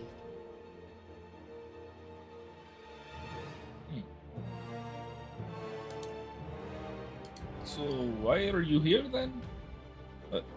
I assume at a game that this is like a special event. Is like anyone allowed to come here? Well, we're here because we were winners, weren't we? We were there too. Are you kicked in the head? Oh yeah, that's. We've been running into this issue this session where too much time has passed in between key events. Too much Hmm. time on our hands. We're here to, pretty much to get paid, to eat really expensive food, to piss off the assholes like those over there. And he like points over at some nobles that are kind of side-eyeing you, and like you see the woman just kind of like, and then like start fanning at herself, and he's like, yeah, lady, all right, just pretend you didn't meet my eyes. Yeah, fuck you too. Make a little show of it and fuck off afterwards. Because if we have to put up with those assholes, they're gonna put up with us. Between you and me, I'm half tempted to send Ragan down to the prince and make a show of himself. And he would do it, because he doesn't know better. Yes, I understand the hatred and the distrust towards the nobles. And I'm talking lowly as I say this. A lot of them, they play games that are above my head. I don't care much for them, but their food is good and their furnishings are comfortable. But I understand your wariness. So, if I'm being honest, a lot of them annoy me. Well, it's better now than it's been. I suppose so, and hopefully it only gets better. Have you been to From the here. south lately? Oh, it's been a lot. It's been a great many years since I've been in the South, friend. You know, ever since the humans down there stopped killing each other, things have been a lot more pleasant for people like us. Really, the only reason we true. came up here was the chance of money. Hmm. A driving factor for sure. Only reason I'm up here is because, well, the opportunities seem to be a lot, well, better. Hmm. So, you could say that we're here for similar reasons. Well, fair enough. I will Well, say they- there is quite a lot of things going on in this country, quite a lot of problems that need solved. It's a good place for us adventurers. I suppose so, but when it comes to the humans, it seems like a whole lot of not my fucking problem. Is there a coin that's good, not their problems? Yeah, and sometimes they'll give us one to take care of the other.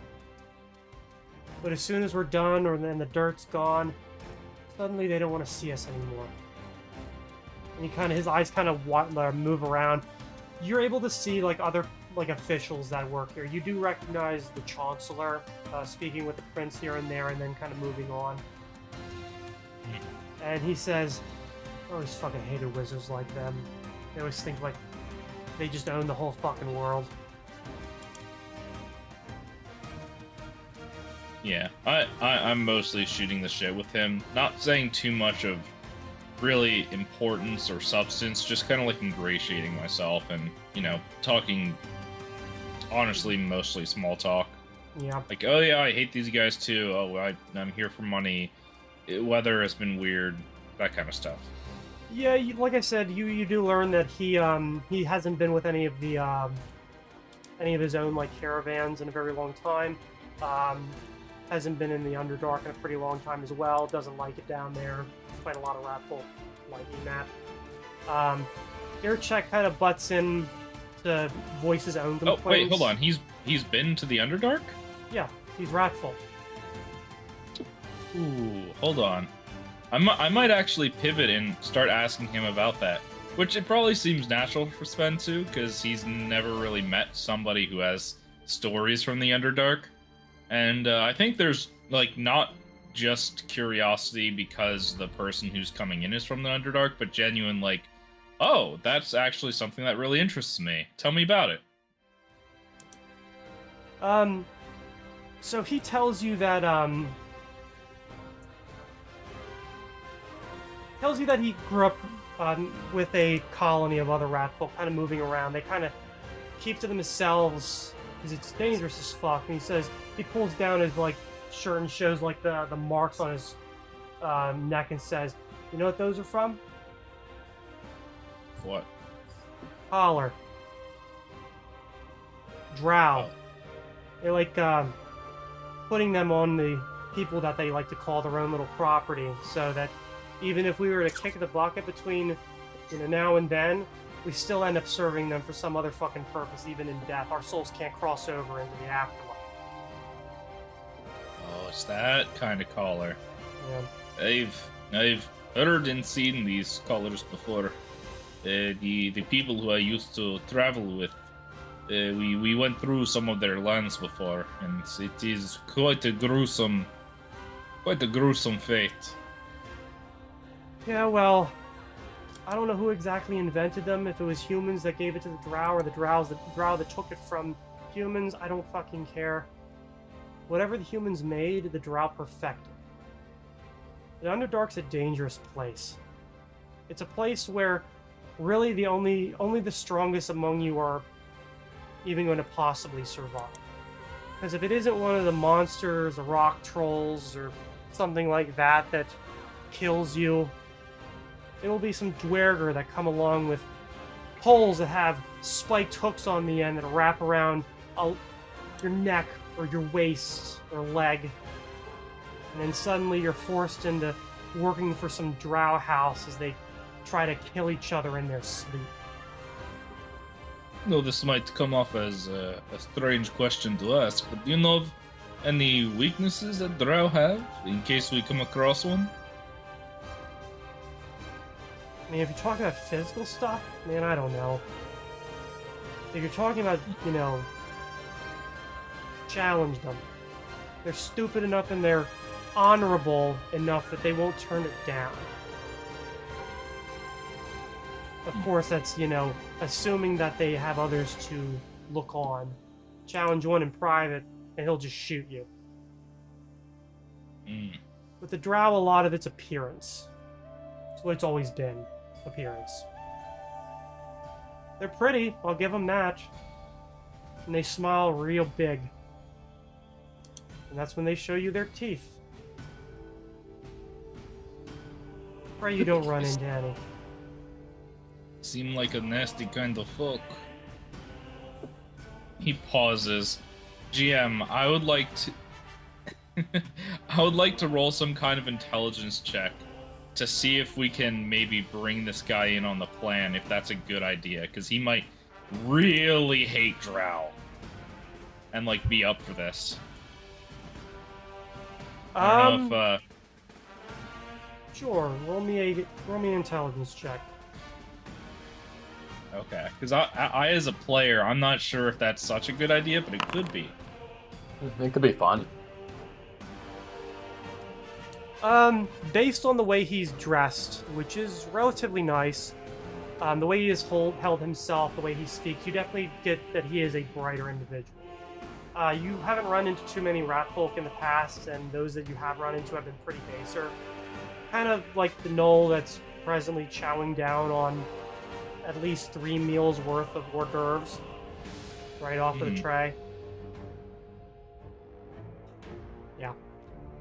He is definitely a lot more controlled. He seems to be a lot more level-headed.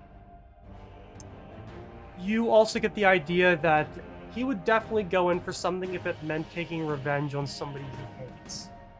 That he is indeed a mercenary by trade, and this might fall into the category of mercenary work. Do I have an idea roughly of what level he might be? Christ.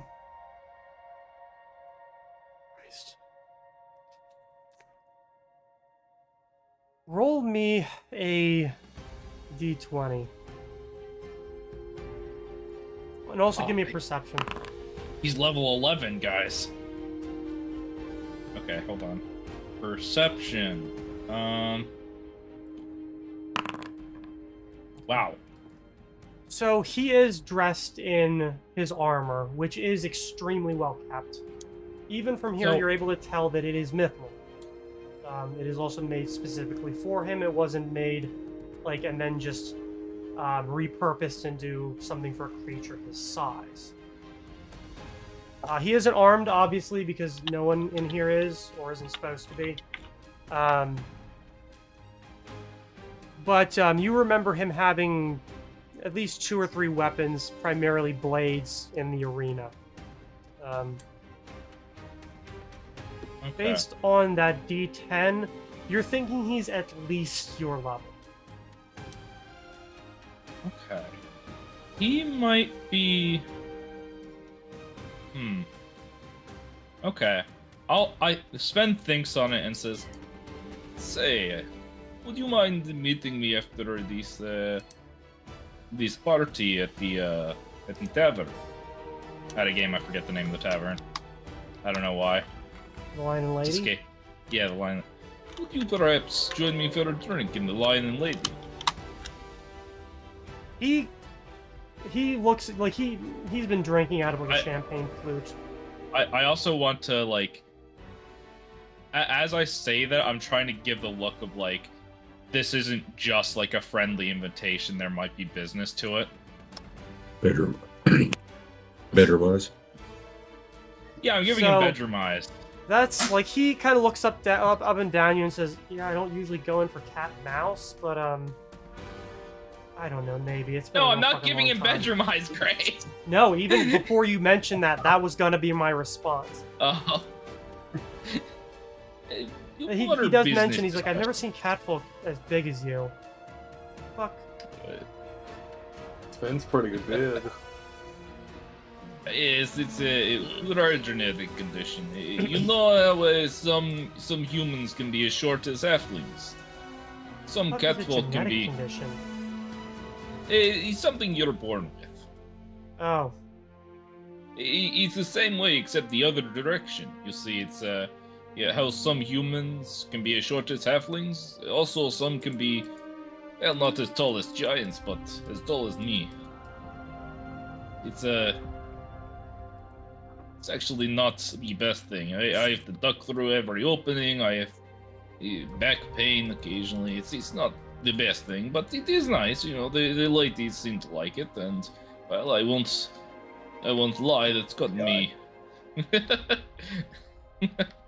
Anyway, yes, perhaps we could discuss something. Not those kinds of things, but some business after the party. I might know some things about the rouse. yeah, maybe. I guess if there's some money in it for me, sure. Alright. Okay. Vernix and Vic, what are you doing during this?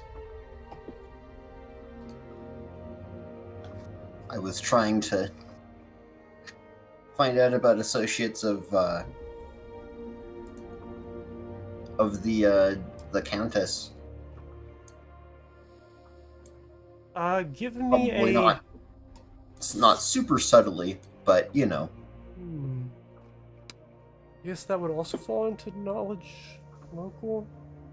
I think you can use diplomacy for gathering information.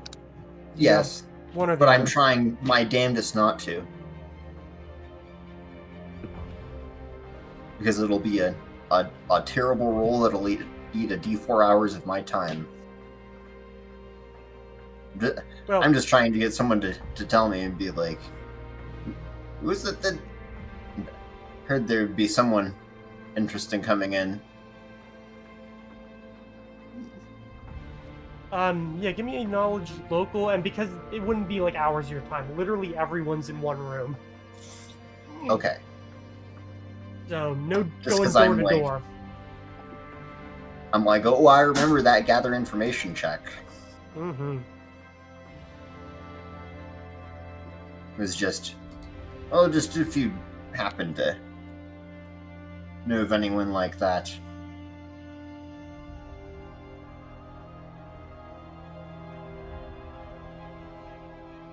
Yeah, he's not very good about clandestine,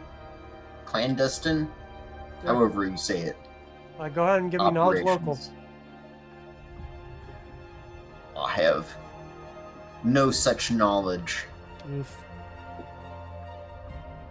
I know Then this give much. me a charisma. Welp, it'll be the same bonus. Okay.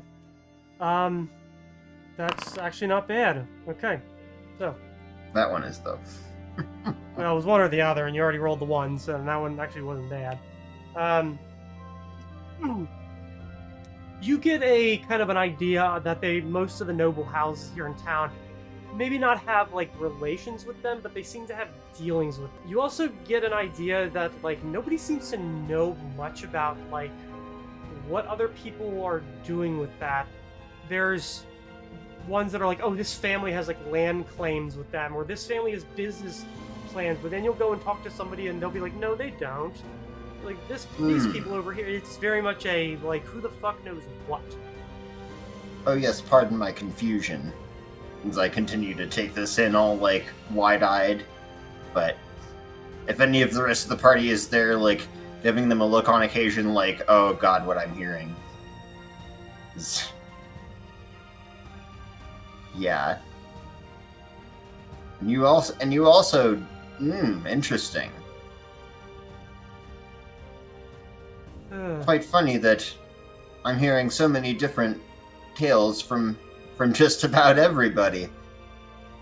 Oh, shit. And as for like people that are coming in, most people like here don't really keep up with a lot of that kind of stuff. But they say if somebody important's coming in, they're probably here or they will be eventually.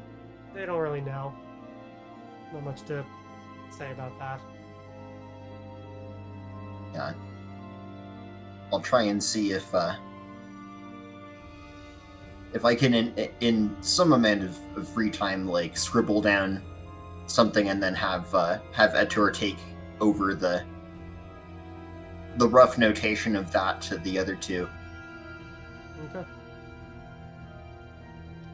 Yeah, that's really no problem, and they're not exactly difficult to find since you're all pushed in the same very, very large room. Mhm. Vic, what have you been doing leading up to Etor hobbling over you and pulling your pants? Probably just trying to avoid talking to anyone. For the most part. Give me perception. Sure.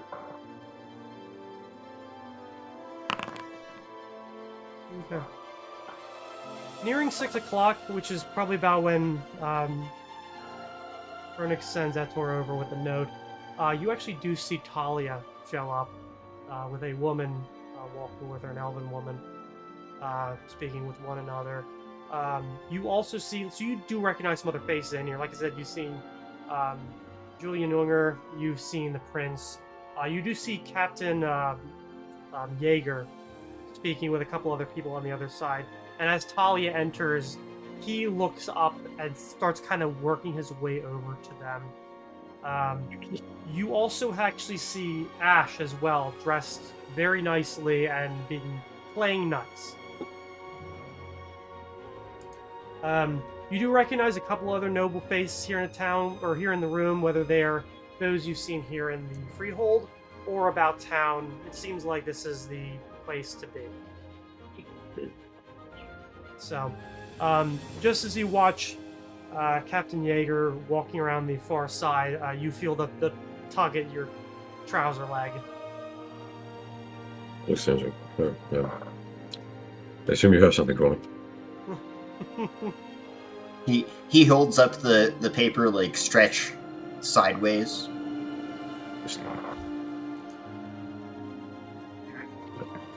Thank you. Angel. You can just eventually just like kind of holds it for a second and just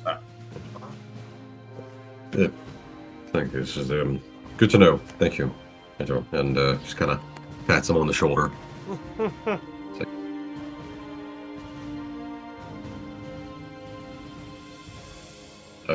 Goes off towards wherever Sven is if he's visible.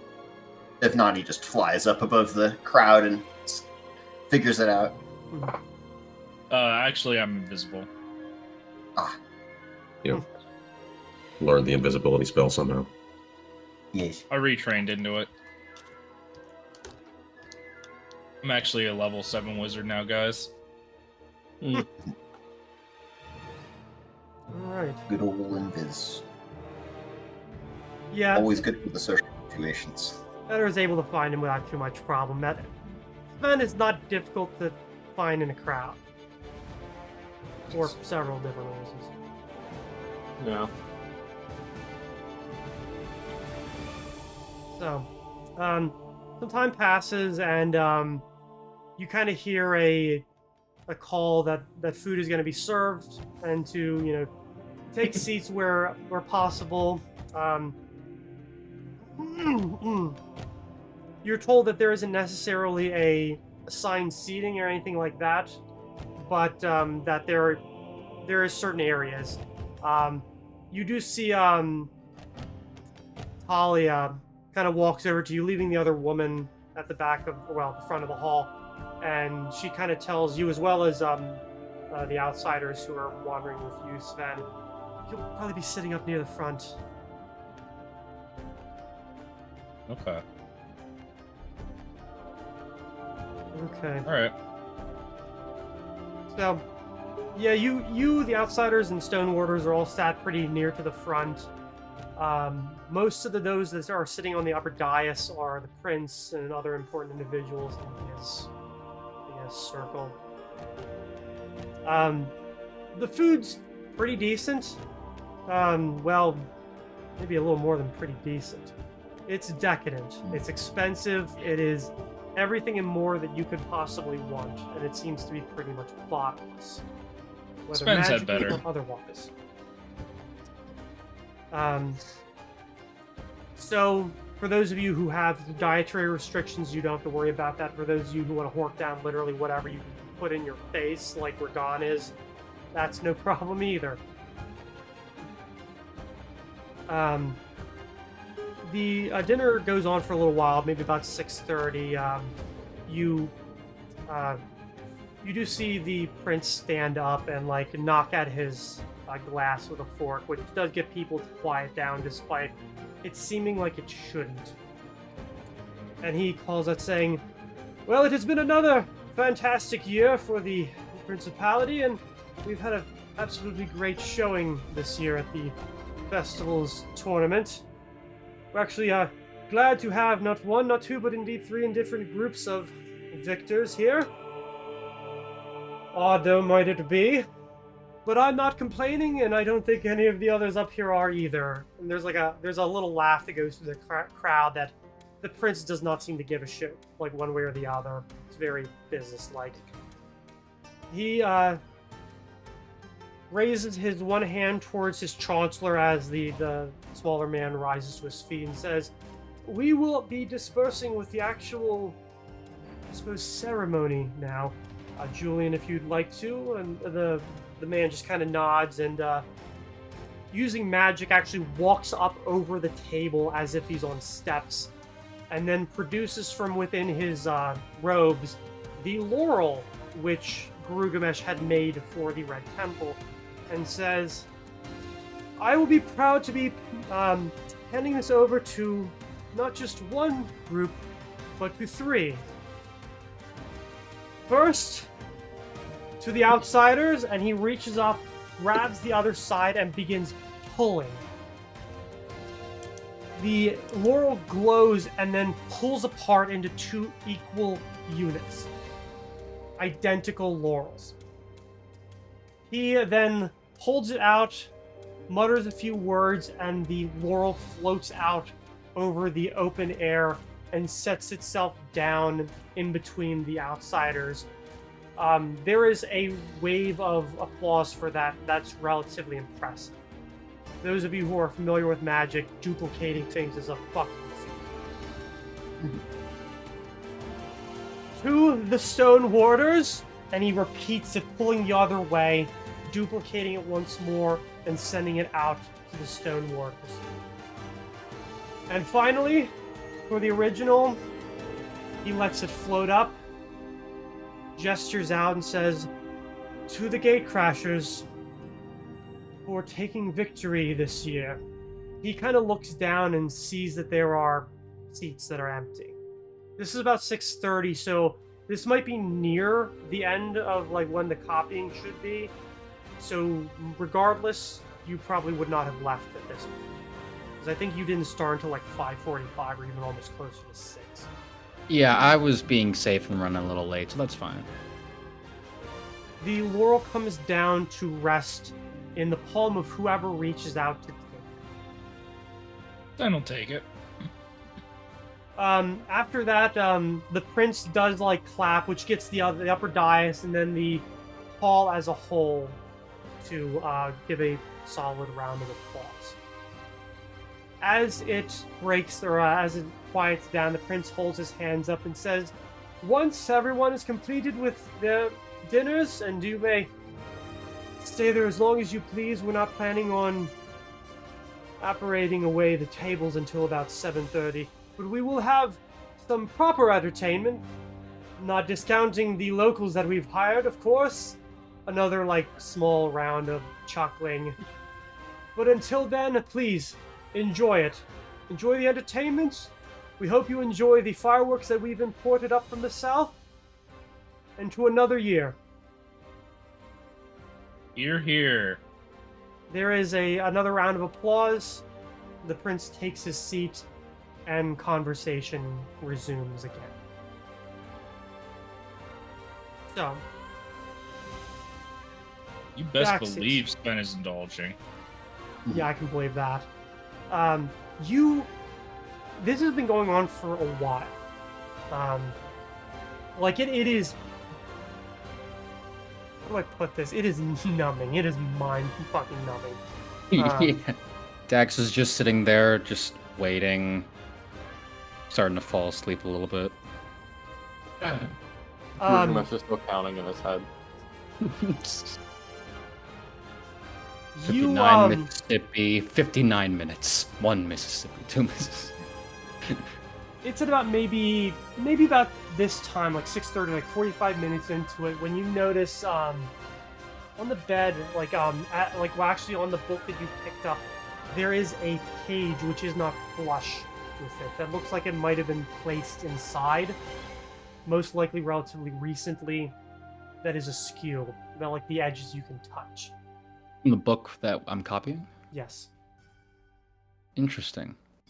How much time do I have left? Roughly until this is done? You have probably about 15 minutes or so. Okay, I've got I will plenty say of that the time. lock, like, it doesn't hold it like tight. Right. Like it does, like there is some play in it. Yeah. Okay. I'm going to take out one of my silent pittons I have and kind of just slide it under where the page is Mm. to keep that bookmarked. And I'm just going to...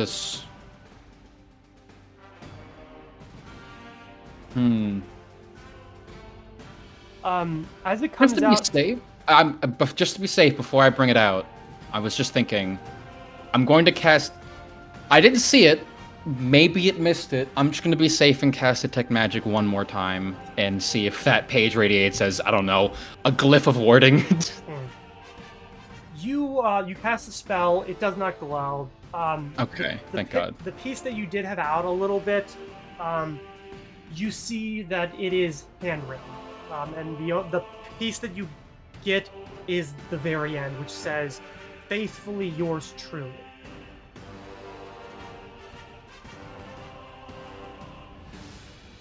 No, nothing else? No names? Until you pull the rest of it out, no. Okay, I'll pull the rest of it out, yeah. All right. You find a handwritten missive. You're not totally certain where it came from, but the hand on it is pretty neat. You'll have a decent amount of time. You looked down to the book, and it's still, you can still hear the scribbling. Rugamesh, you have seen people go past you. Most don't pay attention to you. Nobody goes towards that door at all. Mm-hmm. It's kind of been mind-numbing. And I will read to you the contents of the letter after our break. Let's take about 15 minutes. So come back at 8:25, and I will have it for you. So, Alrighty. See you guys then. see you in just a little bit. Peace.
All right. And we are back after our mid-stream break. So, as we left off, Daxius was trying to finish up the copying of the book that they had found in the room that Ash told them to go to. And in it, based on a pretty decent perception roll, he managed to notice a loose page sticking out near the top of the book itself. It reads as such, and I will make it observable by the players in Foundry. Nah. It reads, "For your eyes only. The Chasers have been monitoring activity beneath Wettersturm. Drow and Dwerger activity listed among likely causes. Believable. Intent uncertain. Goals uncertain. Drow have never come this close to the surface in memory, at least around here. Dwerger never this subtle. Without wanton destruction, monsters unlikely. Something has been stirred up. No details available. Hearsay, eavesdropping on Chasers in their camp. They're restless. Desire action but restrained by Captain. Maintaining magic seal priority. Keeping others out secondary. Complaint of what they guard being unclear. Captain mentioned something regarding old wounds never healing. Have pretended to be huntsmen to gain entry but was rebuffed. No one is granted entry. They explain the forest on the other side of the magic seal is cursed, and those who enter exit hours later, having looked like they were gone for weeks and rarely know who they are, if they exit at all. Most do not. Magic barrier acts as deterrent, and a cage for the things within that have never passed through barrier going opposite direction. When questioned about what they guard, what those things are, the captain would only say a dead world and those who can't move on, and would not elaborate. Said I would never see it without guidance, which I did not ask for. Left before they became suspicious of a huntsman asking such questions. I've monitored locals living near Magic Seal around forest, superstitious, mundane. Claim a dead town lies within boundless forest. No one will provide name, saying name bad luck. Many other tales about what lies within, restless spirits, sleeping giant, and undead army, have all been floated. My favorite is that an Avernian gate, as suggested by the owner of Push Daisy's public house, one of the few around who is lettered. This is among only feasible options I've collected. They would be disappointed to find it only goes into the Underdark, not Avernus. Locals, peasants, farmers, drivers, herdsmen talk of monsters which kidnap the unwary and vulnerable. Many of the former, unwary and valuable. Many of the former, none of the latter. Local noble is absent, only surname of Torvacher is given, and little is known of them. Was told he was in Lunabrook at the Push Daisies. My contact in Lunabrook claims he is here. Uncertain he exists at all. No records of anyone else taken. Wives' tales. One last thing. I've been told a graveyard just outside Magic Seal. Without society training, unlikely to find it. Found meticulously kept. Fastidious in its cleanliness. Almost abnormal. No signs of traces of magic. Villagers refused to acknowledge it and began to spin grand stories regarding it. Useless. Regardless, I'm keeping an eye on area. Looking for way into mountains without going through forests. So far unsuccessful. If needed, I will make an attempt to secret the Chasers' log away from them to copy. We must know whatever they do regarding suspicious activities, sightings, and methods by which the barrier and the forest may be bypassed. If I do not write another missive in coming weeks, assume worst and send the usual to the Chasers for my retrieval. Faithfully, yours truly.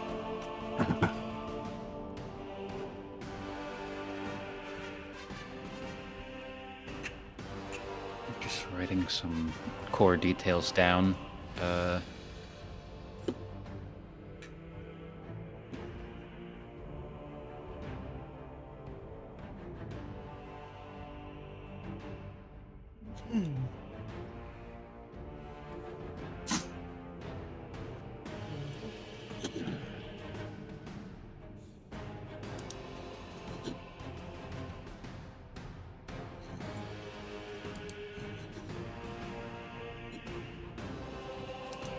I'm just writing stuff down right now, so you can up to someone else if you want. The other three, as you are at the dinner, you are primarily left to your own, I guess, devices, at least for a little while.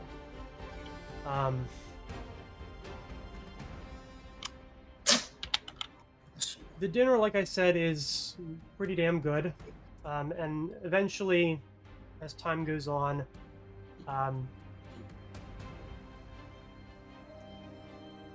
you do see the woman that Talia walked in earlier. She's sitting with Talia, and the two of them seem to be speaking.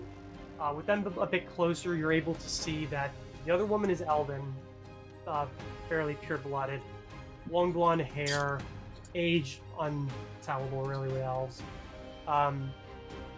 Pretty good-looking, elvish like features, very well dressed, but well in a way that I think only those who have a certain amount of taste would know. It's all really simple, but the lines, the cut, and the quality of the fabric is all pretty fine. So Sven might see that. Hero and Daxius might if they were there. Phoenix and Vic, I probably don't think he would.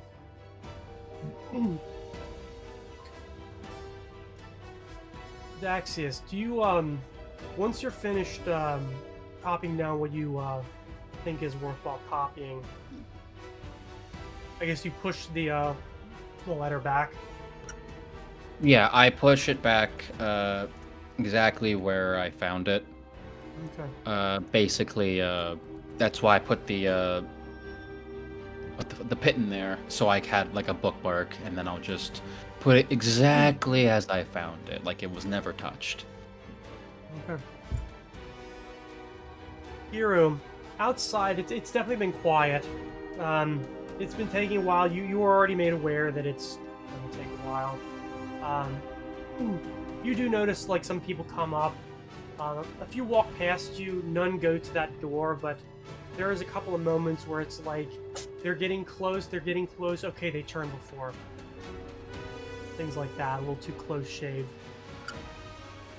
Like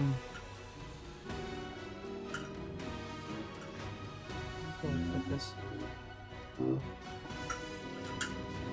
Anywho, the rest of the copying does complete. It takes the solid hour, like Ash told you, but you are able to tell when it stops. You hear the scratching and scribbling of the magic nib. Just. All right. With that, I'll immediately put the original book back where I found it, exactly the same as I found it.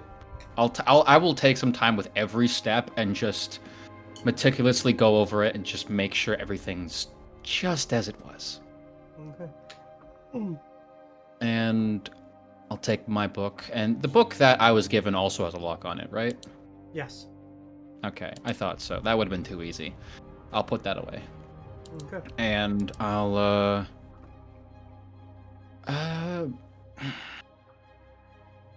it's so tempting to steal something, but I'll just message Grugamesh and tell him, there's the job's done. How's it looking out there? Coast is clear. All right. How do you want to exit? Probably invisibly. I think I'll just go back to my duties, and then I'll either quit or just walk out without anyone noticing, hopefully. We'll see. But they need to... I can't just disappear. Not with that manager. Brush by me on your way out while you're invisible, so I'll know you made it out of the room. Alright, speaking of bosses, my actual friend just messaged me, so...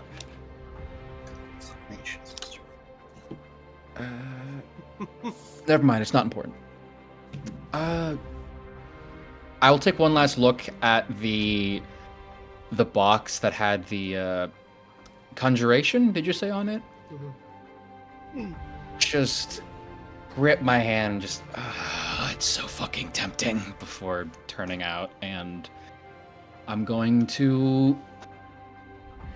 I'm still in my normal attire. I will because I have to do it every hour. I'll redo my oath of anonymity, and I'll just exit casually. Okay. And after that, I will brush by Grugamesh, and as long as there's no one else in the hallway, I'm gonna try and pass him the book. Sure. There is nobody presently in the hallway. You do hear people coming up the steps. I'll just quickly hand it to him. I stuff it in my jacket, or well, I stuff it in a pocket. Yeah, and then I just continue down the stairs casually. A pocket where I can keep a feel on it. Okay. You know that, like, I put it under Gurugumesh's fupa. So are you dressed like the servant? I am once again dressed as the servant, yeah. Okay. But I will look a little more. I'll purposely like mess up my hair a little bit and look a little more, like haggard, like I just went through an ordeal. Mm. You pass a older couple coming up their way, but there is a man like walking with and talking with the man. I'd say maybe 40s, balding, white human male, very well dressed. Camp gay is the best way I can put it. Really camp gay. Okay. And he's just talking with like the man and speaking, and he sees you goes by and he says, why do you look like that? And just right up, I'll be right with you, just like thank you. And he just turns back to you. You have a reputation to keep up. You understand this? Yes, sir. I understand. Is there something wrong with my attire? Just go down into the washroom and make sure that you don't look like you just pulled your head out of a watering trough. Okay, I apologize deeply. I had no idea. Very good. Keep it like that. Yes, I'm right with you there. Go. Oh, go, Guru? now, go. Yes, sir.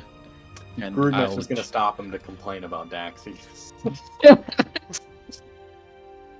I saw the most undistinguished servant ever. I cannot believe you would employ someone like that here. Like seriously, I just want to make sure before I like role play. I don't want to take up too much time. It won't be serious. Okay. Well, go. Well, so the man does lead the two, not necessarily past you, but up the hallway in the other direction. As he comes back, you're able to catch him. He listens to you and he says, "Was it the one that just walked past here?" Yes, it was that one. He was walking like he was a bit sore. He might just be overworked, if you know what I mean. Yes, thank you. If you need anything, please just tell the front desk. Okay? I was actually just checking out. But thank you, my stay was very pleasant. Well, thank you. The trophy room is always pleased to have such fine and distinguished gentlemen such as yourself.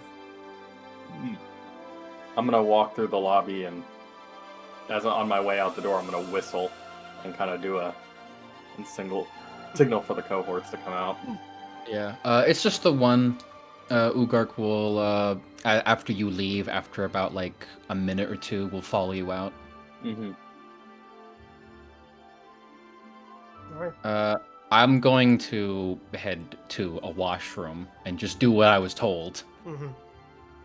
And then I'm going to just go back to cooking for a little bit and just look really upset and angry and just like mumbling under my breath. Like on purpose. Mm-hmm. Like I think you expect the manager to or the kitchen supervisor, whoever that was, to come up and yell at you, and honestly, he doesn't seem to be able to pick you out from the crowd. Fair enough. He might have forgotten he even spoke to you. Huh. Shit. Maybe I might just be able to fucking leave. Alright, I'll just do odd tasks, like, for the next, 2 minutes, slowly making my way towards the exit before I go to grab something outside, go behind a corner, and I'll just cast Vanish and disappear. Behind a corner? Like I was never there. Yeah, you go out with, some other employees or kind of wander outside.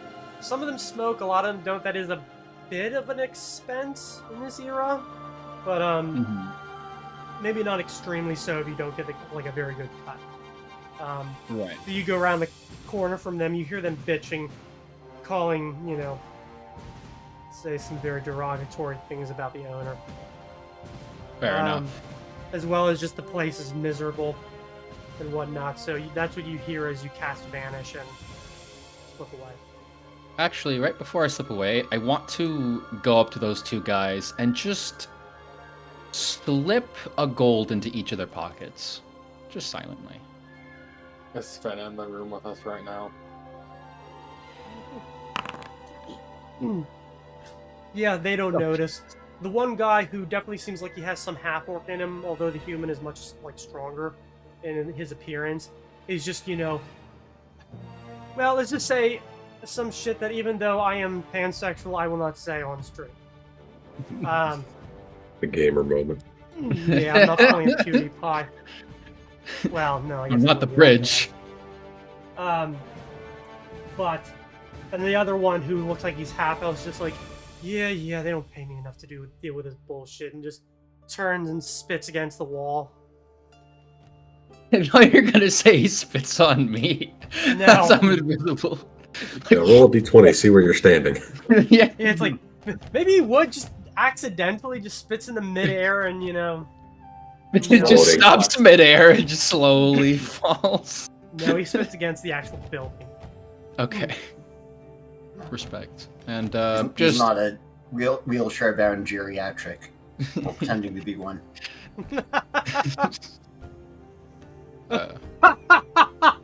Oh A fuck, joke for that the top took row. me too long. That took me too fucking long Mhm. to fucking catch. God damn it. Rebel! yes. The rest of you have no old fucking time. idea, and I'm okay with that. Old campaign meme. Yep. It's all I got. Bribble. Damn it. Fucking evil man. That Um, fucker. Anyways. So- For very brief context, we once played in a campaign that I ran where one of the players had a companion that was an old man in a wheelchair who just said Bribble. Which was his name.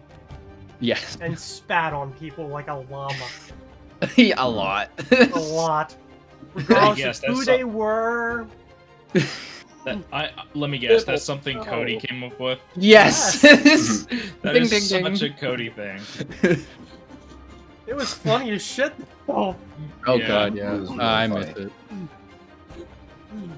Anyways, yeah, I slipped away. What? Explain it. At your fucking church. I guess I'll we didn't exactly find a rendezvous place, but I'll meet up with Gilgamesh wherever he is. I'll find him. Probably wherever Princess was holed up. Yeah. I can imagine Princess just stamping her feet, saying, "I'm not moving," and without Daxians. Like a, Yes, like a very good, petulant Princess. child. Pretty much. That's actually Oh. fairly accurate. Yeah, we'll gather up and go behind like an alley or something. Wow, that went smoothly.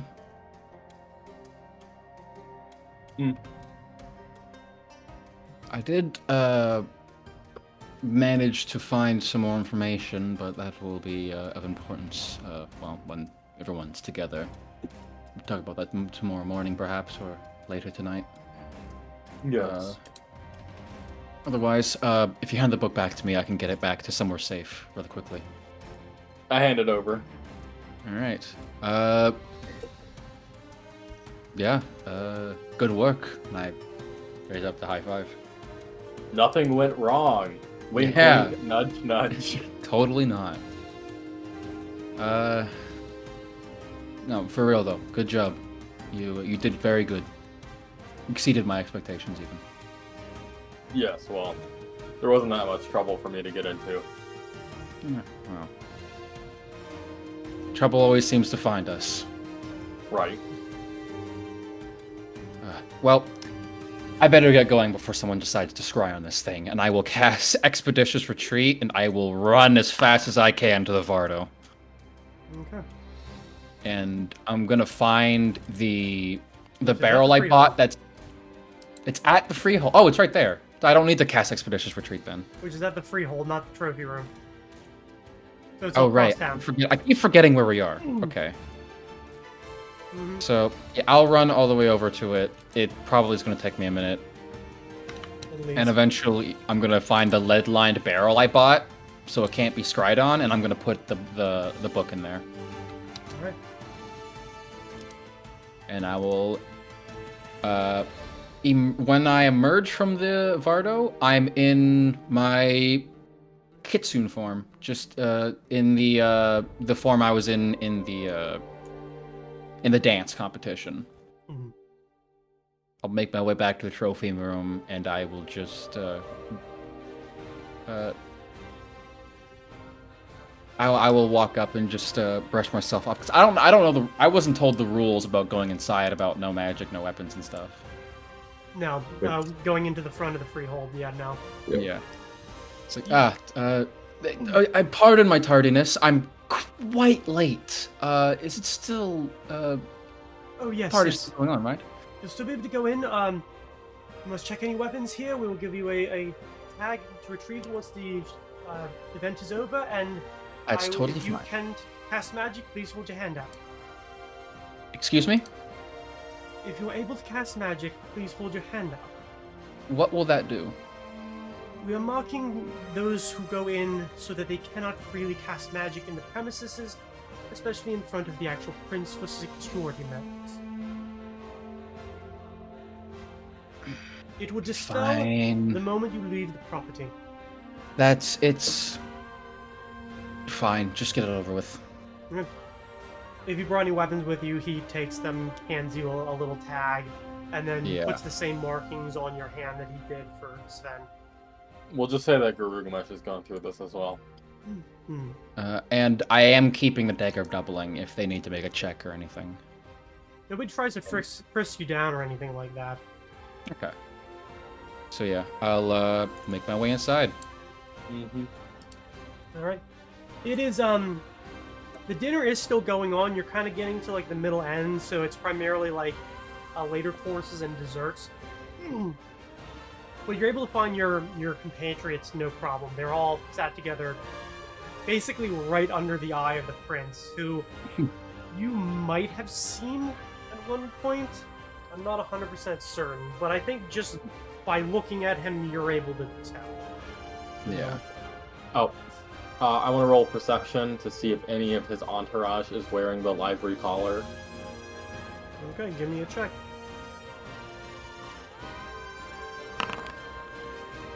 You don't necessarily notice anything, but there is a lot of fucking people in here.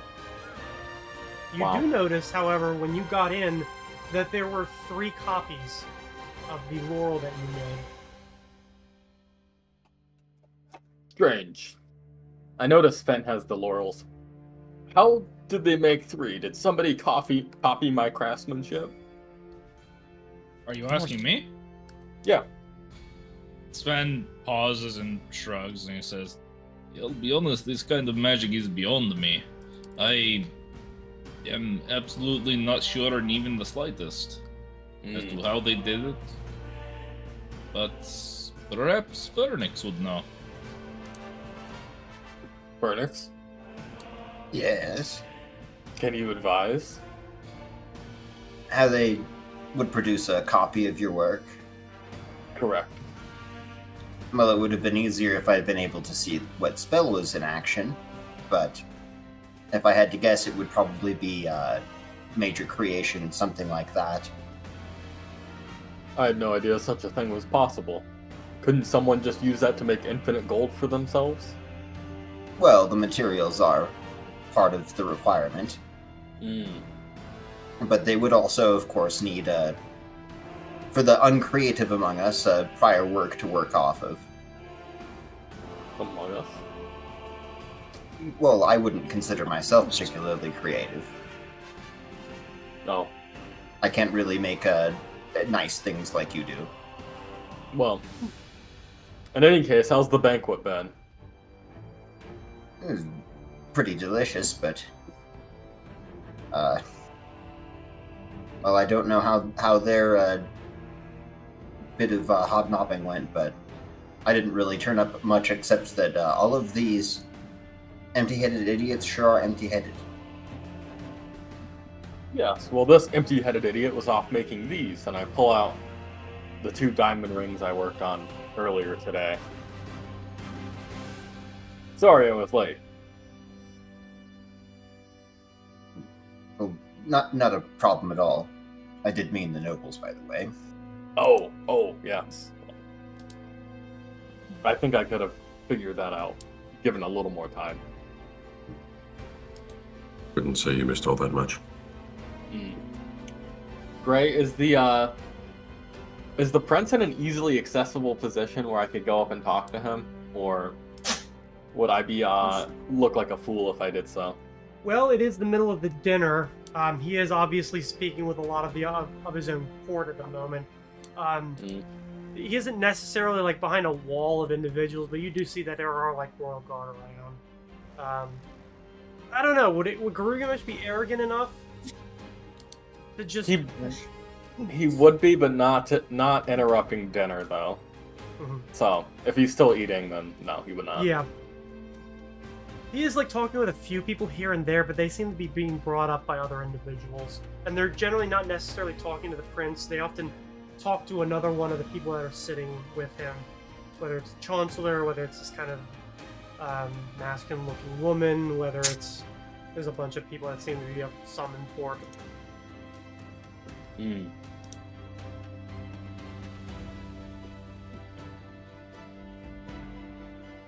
Well, I didn't have. Doesn't seem like there's an opportune moment, so I don't have anything I'd be particularly doing right now other than eating the food. Alright. Daxius? I'll walk up to Victalion and just pop in a seat beside him. You look miserable. Yes, well, That's an awful rude thing to say to someone enjoying their meal. Have you met Daxius? you're not wrong. Vic, you look tired. Yeah, how's Are that you IBS going? Are you okay? Has anyone told you that you don't look okay? You need to smile more.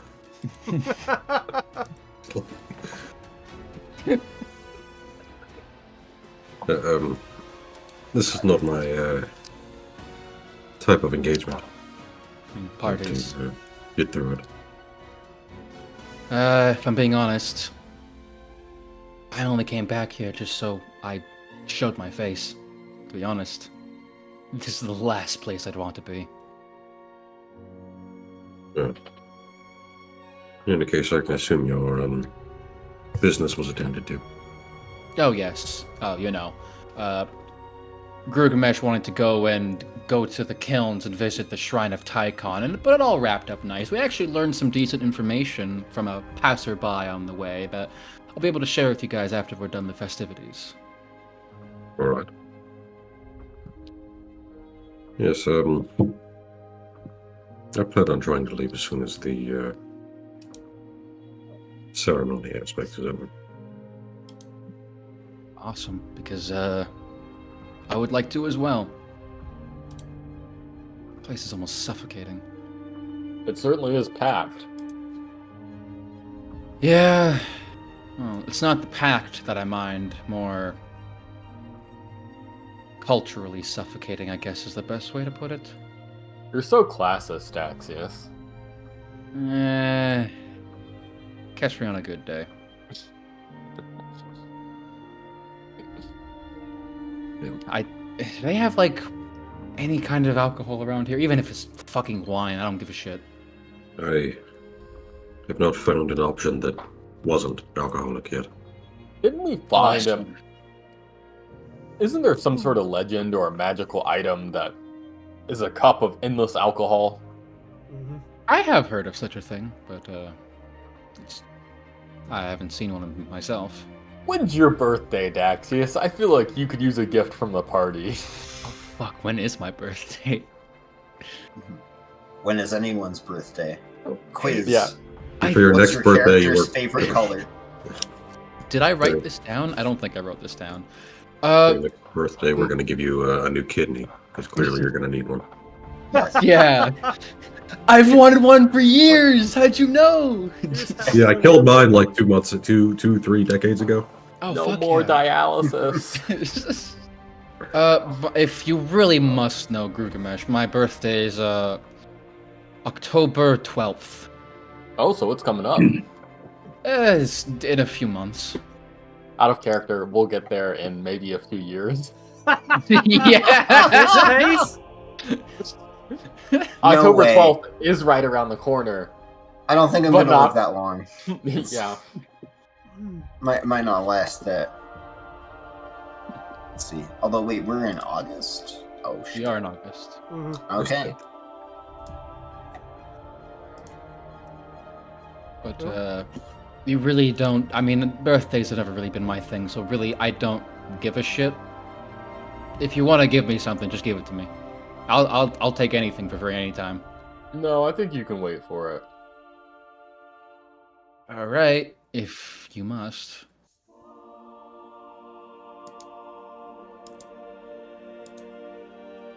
All right. Well, the dinner continues on. About 7:30 or so, it ends up finally breaking off. As people are encouraged to stand and move to the side, the Chancellor, who you learn is also the court wizard, steps forward and casts some magic and makes the tables and basically everything on them vanish, leaving the entire hall clear for dance space. There are still drinks and like lighter fare along the walls, but the upper dais where the quote-unquote important nobles were sitting is also moved slightly so that a fuller band can come out and play. And they strike up, and it becomes the ball I suppose it was eventually intending to become. Play I can free see- bird. Everyone here is going to have real fun with that. Yep. I'm Before- actually.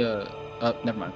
Before we get that far, Talia will approach you with the other woman, which Rugamesh Daxis, this might be the first time you're seeing them, but yeah.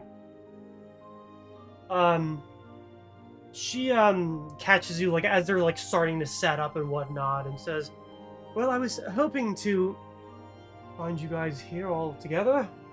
Although I see a few of you are a little more tardy than expected." Yes, apologies. We were running a little bit late. I fell asleep. Yeah, then- and I had to drag his ass here, of course. I can believe that. Anyways, she turns to address the woman beside her. Like I said, elven woman, lighter skin-ish, very full lips, blonde hair, pulled back, age, who the hell knows. Dressed very elegantly, but very simple. Like I said, Garugamesh, you and Daxius might recognize that the way that she is dressed speaks to somebody who understands how to present themselves in a way that is very understated. The materials are expensive. The colors are also pretty pricey. The cuts are fashionable and modern, but only somebody who knows what the hell they're doing would notice that. Talia gestures to her and says, "I would like to introduce Maester Elatheth Talamane." The woman kind of gives a slight bow.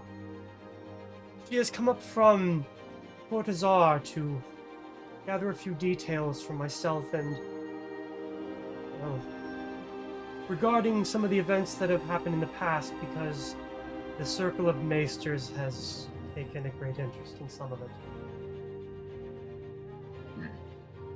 Can we be of any help? The elven woman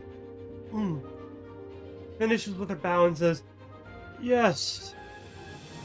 I believe now will not exactly be the most appropriate time to gather a few details, and I'm quite certain that I will not be the only one up from the Viridian Hall asking a few questions, but, well, here I am."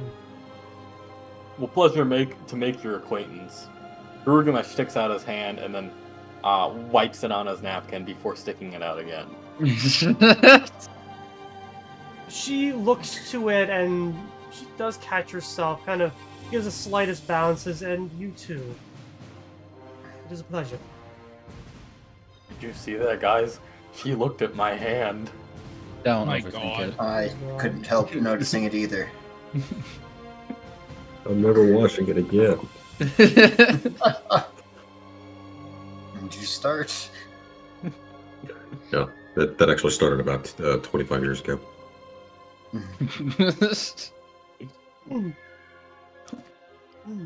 Well, I suppose I'm Phoenix Foppenhaus. Pleasure to make your acquaintance as well. And yours? I am Sven, and I reach out a hand.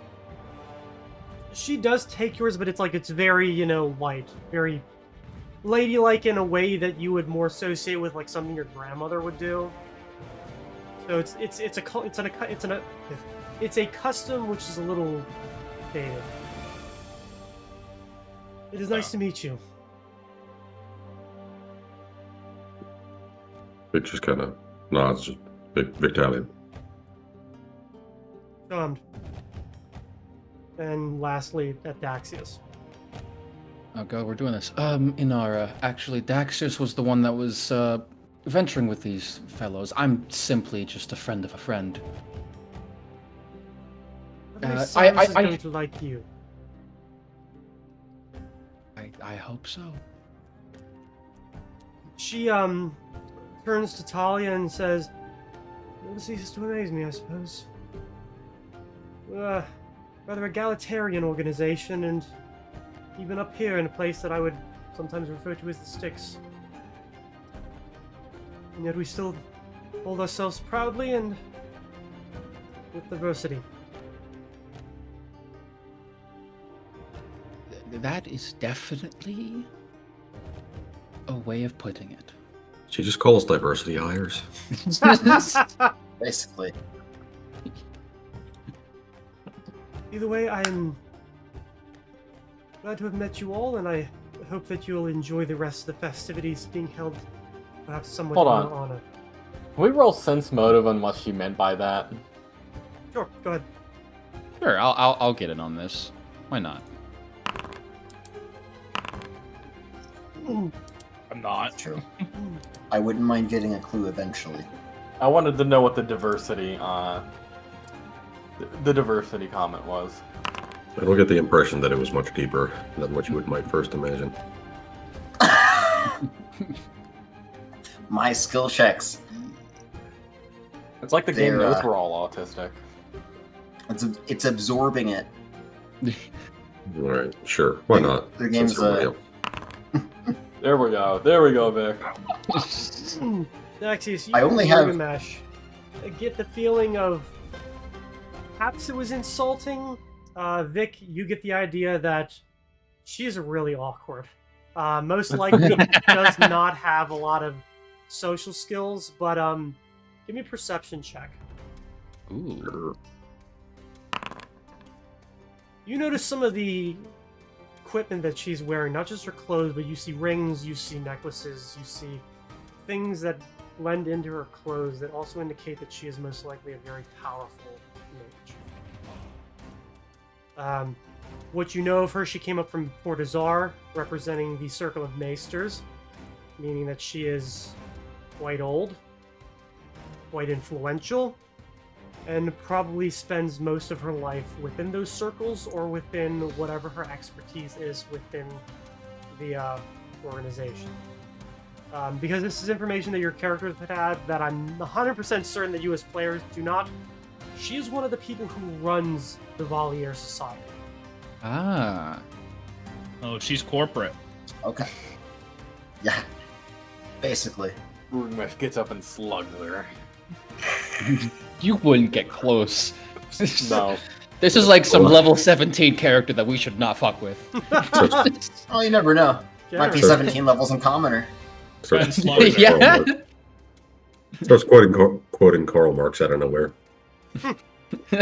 Oh no. She gives a elegant courtly bow and then takes her leave.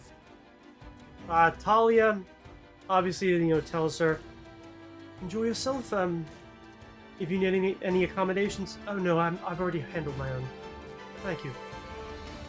And Talia, before you go. So Aletha goes, but Talia does remain behind. Yes, Oh, yes. okay. She knows, yeah. Talia kind of looks to you and says, "She most likely has true sight, so yes." She Holy has shit, been- what? She is perhaps one of the most powerful wizards on the continent. Thought I recognized that name somewhere. I slug her. We can take her money, guys. I roll sleight of hand. Imagine how much loot she has.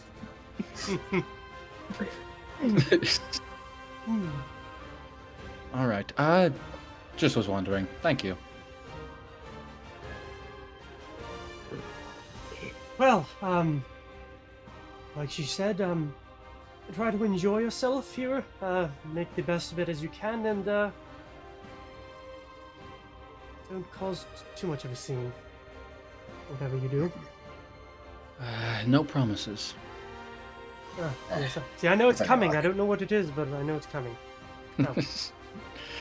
He turns around to see the captain of the Royal Guard, Jaeger, speaking with Aletha, who is greeting him with much of the same stiffness as she spoke with to you. And then Talia, give me a sense motive. Everyone? Those of you who Sure. would care. Considering her status, I would care. Rugamesh is intrigued by her. Damn it.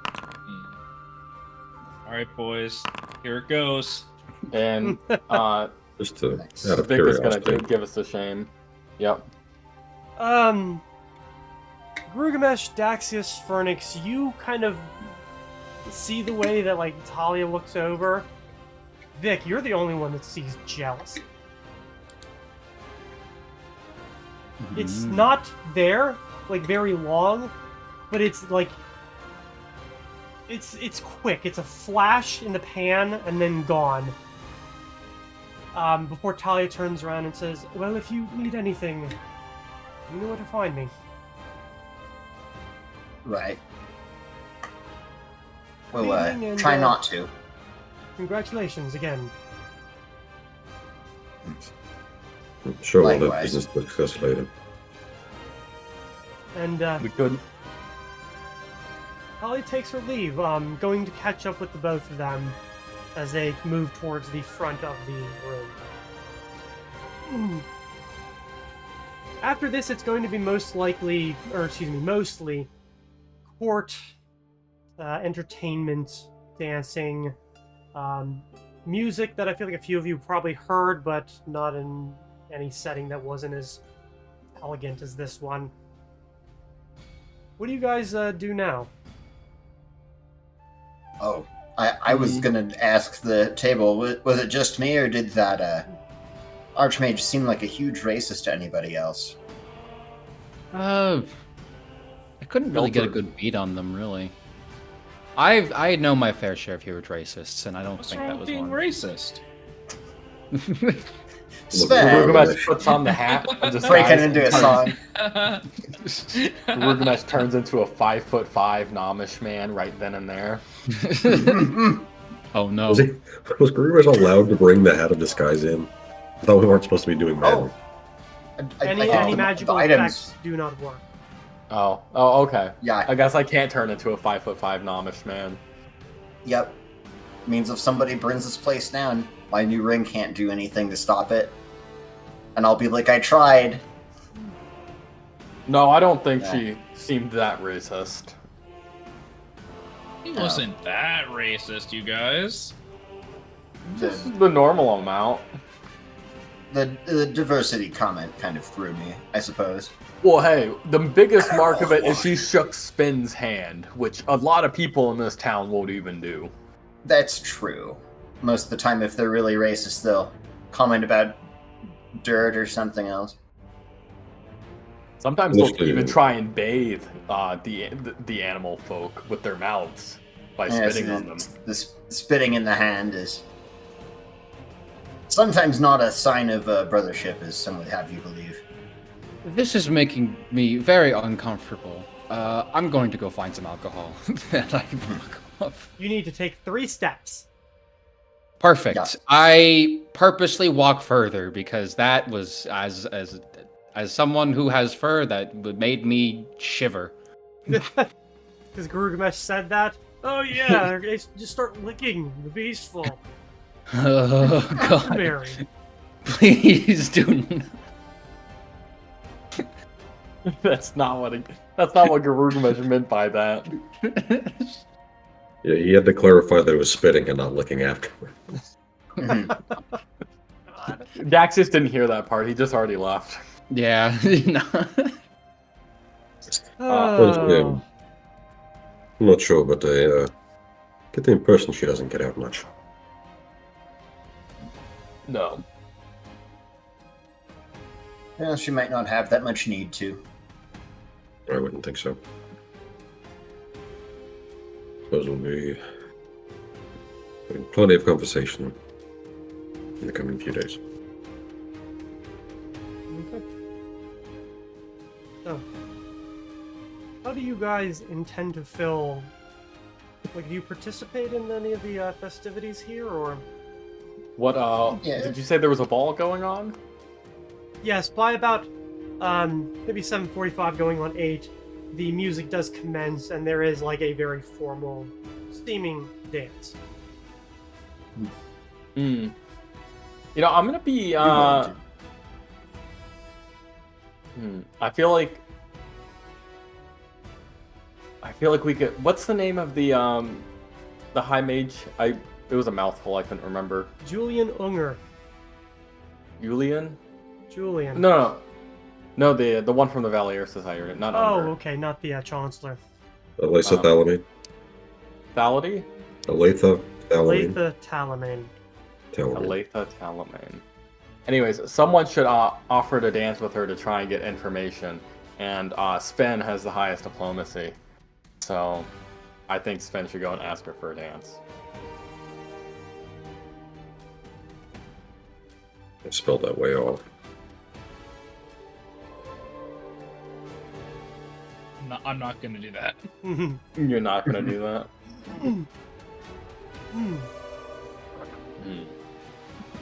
I suppose that I could. I mean, I can try and get information, but I don't know if Sven's gonna ask her for a dance. I mean, I hate to mention this, but don't you need 2 arms to do the ball dancing stuff?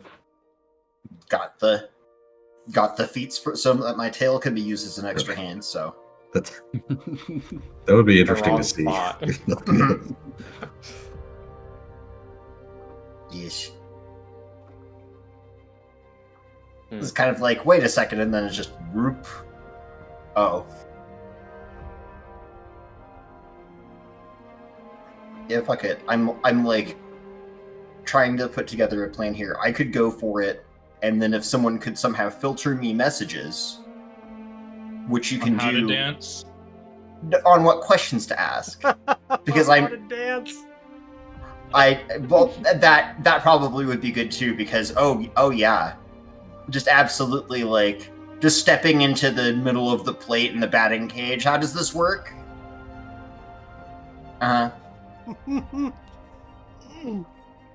You're the machine, thump, and then it's just crack across the forehead. Yeah. So Etor and I can communicate telepathically. So I can tell him stuff that he can write down, and then you can tell him stuff that he can think to me.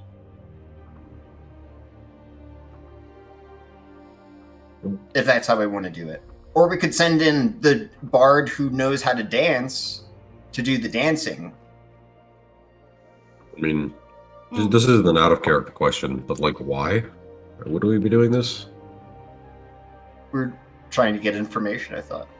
To the person, I mean, it's not a bad idea, but we're also like going to talk to her directly in private tomorrow. I guess so, yeah. Some of you might not really have an opportunity as you are standing there. The dance begins, the music commences. It is a bit stiff, not poorly performed, but yeah, you're already beaten to the punch by somebody else, the prince. Oh. Yeah. And they take to the dance floor, and you see that her skills don't not exactly extend to that either, although the prince is able to compensate for that relatively well. At the same time, Daxius, you feel somebody like pull at your arm, and you turn around and have to look down as you see a familiar face that I don't think you've seen since the last time you danced. Oh. It is Petal. Kind of beaming up, dressed significantly nicer than she was that evening. And just says, I didn't think you'd be up here. I didn't think you'd be up here. I thought you were skipping town soon. Well, I thought about it, and then I thought there were some other events coming up. I didn't really take in a lot of the violent ones, because I don't really go for that, but you know, they told me that there was going to be dancing and food, and I thought, well, I can usually dress up and look pretty nice. So I did, and they let me in. That's it's great to see you. It's wonderful. I'm surprised you recognized me so quickly. Well, I'm dressed in the same attire, I suppose. I kind of just... One part that makes it easy. Yes, I kind of just, like, almost awkwardly touch my face, knowing that the, all my spells are gone and not working. Daxius has a crush. And she sees you do that, like, what? You look fine. Do you just want to go dance now? Oh, yes, of course. Lead on. And I'll extend my hand, kind of bow down to their level, and just allow them to take the lead. Yep.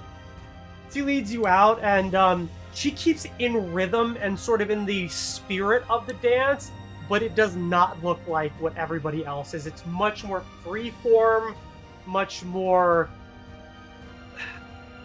pastoral, much more wild. Fuck it, I go along with it. Yeah. Nobody else really, like stops, and eventually, weirdly enough, a couple of people start, like, working in some of the stuff that you're doing into their own routines. As if, like those of you who are watching outside seem to see this, and there's look on people's faces, not like, oh, this is awful. It's more like, is this something we don't know that somebody down south knows that we need to, you know how nobles can be, where it's like, is this the latest fashion that I'm not aware of? Well, I need to do this too, just so others know that I'm also fashionable as well. I'll just, as we're dancing, I'll just, like, everyone's watching us. Well, you say that to Petal? Yeah, like, as we're dancing, like, we can, like, talk to each other, like in hushed whispers. And her response is, who cares? I just, start darting around the room, like looking around the room. Normally I wouldn't, but it's just, you know, a few of my walls are down right now. Don't see how that's a problem, really. You know what? You're right. It's a good night. All right. I will, I'll dance for a little while before I kind of just slowly come to a kind of a stop in the middle of the dance floor and just... I'm sorry, I need a break. I'll catch up with you in a minute. Alright. She doesn't seem offended by any of it. She just kind of smiles and laughs and then just kind of goes off to do her own thing. Not seeming to really care one way or the other. Just in the moment. Just there. I'm just gonna find somewhere like quiet, like a laboratory or something, and just sit alone for an awkward amount of time. Alright. Don't know.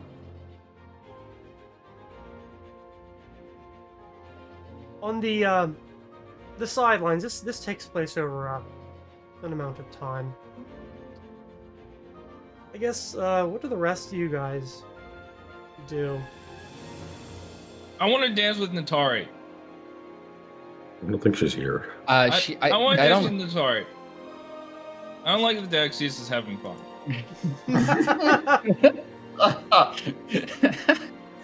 I mean, I could say Natari's there, sure. No, I'm just making a joke. Nah, all right. And thankfully hasn't caused a fist fight yet.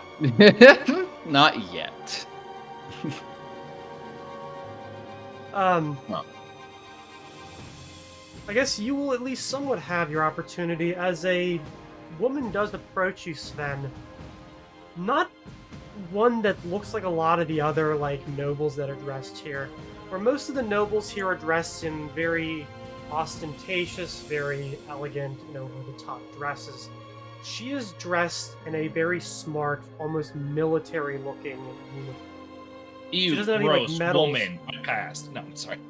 She doesn't wear any, like, medals or, like, titles or anything like that. She doesn't have bars on her shoulders, but the clothes are definitely tailored for the more masculine of the sexes.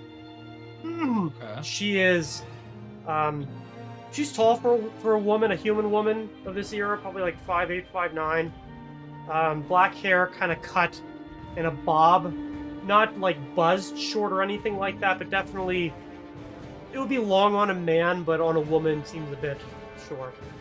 She's not bad looking. She definitely has a stronger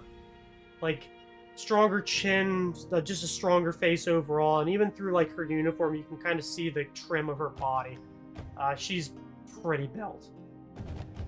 And she kind of cuts through a lot of the frivolities, kind of moving down, like touches you on the shoulders, says, "You, me, dance," and she speaks to you in Valinian.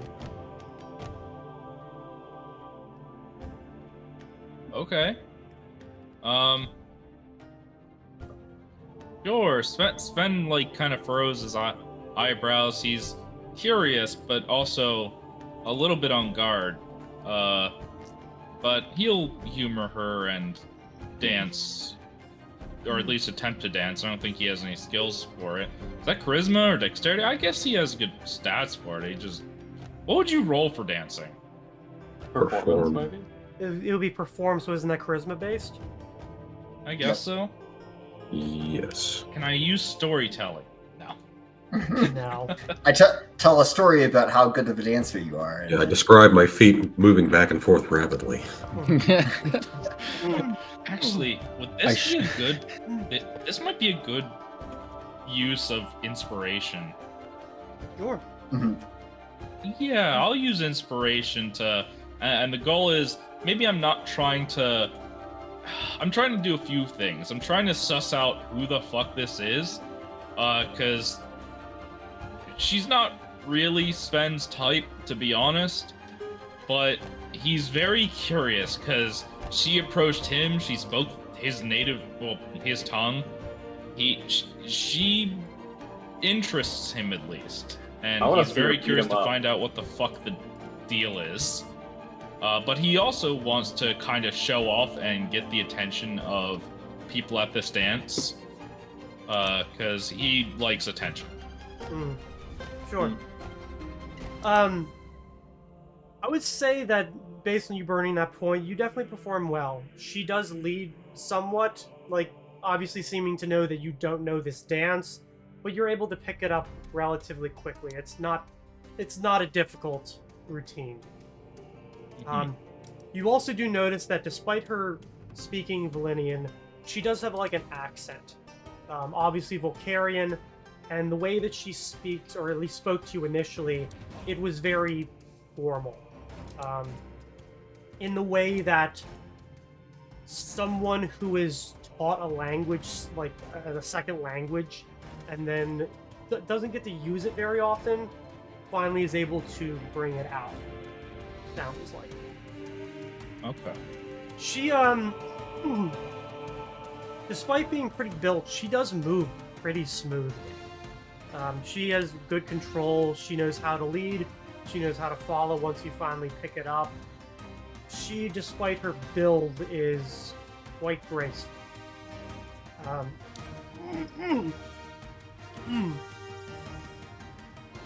She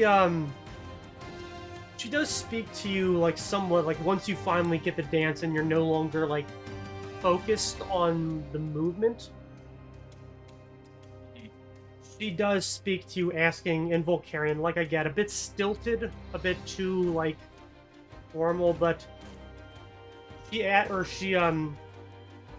says to you, I don't see many people from Valinia come through here very often, especially those belonging to the caravans. I'm surprised that you caught on of my Valhinian heritage. I've not spoken a single word of Valhinian here. He says in a Valhinian accent. So are you speaking just back to her in common? Oh, is she speaking in Valhinian? Yeah. Mm-hmm. Oh, then, okay. Yeah, no, I'm speaking in Valhinian. Okay. Remember, I told you, if you're speaking your own language, you do not need to maintain an accent. I'll still do it just so that the others know that I'm talking. She's got a bit of a coy smile and says, I have my sources outside of the castle. It is my job after all. I suppose that's fair. I have been making quite a splash in this city, I suppose. What brings you here? Like, you're moving to, like, one end of the ballroom as the crowd moves, and she says... Actually, he says, what brings you to me? Probably a better question. Interest? Because I don't think you are boring, and I don't like boring people. And also because it is somewhat my job to know things, to see things, to hear things. And what is your job? Like, she waits until you're, like, near the end of, like, a phrase. That's, like, you get closer, and she leans forward, leans back, and says, I'm Spy Master here. I cast Call Lightning. No. You wouldn't. For the prince? Yeah. It's a noble title. A noble title, but not for a noble person. I was not born rich. I got here because I earned it. And so that makes me curious why a spy master would reveal themselves as a spy master to someone such as me on simply meeting me. Well, I've got my sources that say perhaps you won't be here very much longer. Also, because I wanted to get your perspective on what happened in the arena. So this is the interrogation, I say as we dance. It's like one of those... Is it like James Bond who does this kind of stuff, where it's like dancing? Yeah. We're doing a James Bond I didn't scene. know how to mix work and play. So what do you want to know of my perspective? Or should I just tell the whole story? What you think someone like me would not know quite yet. I need to hear what happens from down on the ground floor. Because the priestess couldn't tell me too much.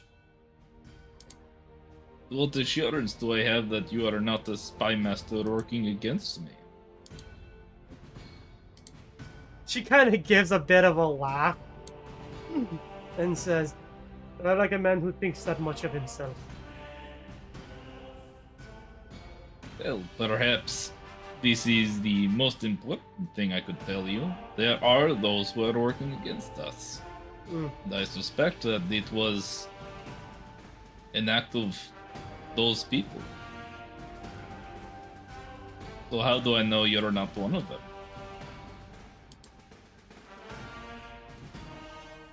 She like kind of moves on a little bit. She has like thinking as you guys move, and she like gets to the end of the next phrase as you more or less switch places, like one to the other side, and she says, "Suppose in reality you don't, but I have to live here, and with all of my choices, you don't so much. All I need to know is that I need to know that there is no threat to the other people here in this town. If there is something that I need to deal with, if her eyes go over to along the side and says, if Captain Yeager needs to take care of, I need to know now and deal with the threat, or I cannot prepare myself effectively." Would it scare you to know that it is not something you can prepare against? There's always a way to prepare, whether you know it or not. From what I know, that might be a difficult task. You see, the reason I spoke to you is, well, and she kind of glances around. There's one already is gone. Another, I think, was inside of the clouds the entire time, and I think the other was, well, he was the only one who would stand outside of Lightfrid's. She kind of like moves her eyes a little bit. Frosting. She drops back into common and says, "His ice storm." I don't know the word in Valenian. It is a small blizzard. I don't know what the Valhenian word for it is, but I tell her the Valhenian word for it. Sure, sure.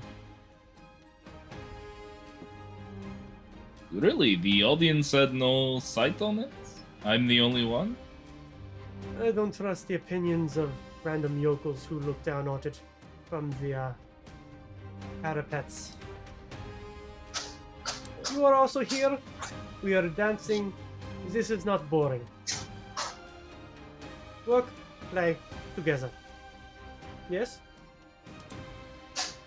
I still truly do not know if I can trust you. You have sweet words, a sweet voice, and a sweet dance, but if you've paid close attention, I've said that the people who work against us are very powerful and have connections. I have no way of knowing that you are truly on our side. Yeah. Unless you have... It gets nearer to the end of the song, and she says, "If something happens to the prince or the court that you could have helped prevent, I will hold you accountable." And she like kind of leans forward and like touches cheek, and then like bows as the minuet ends.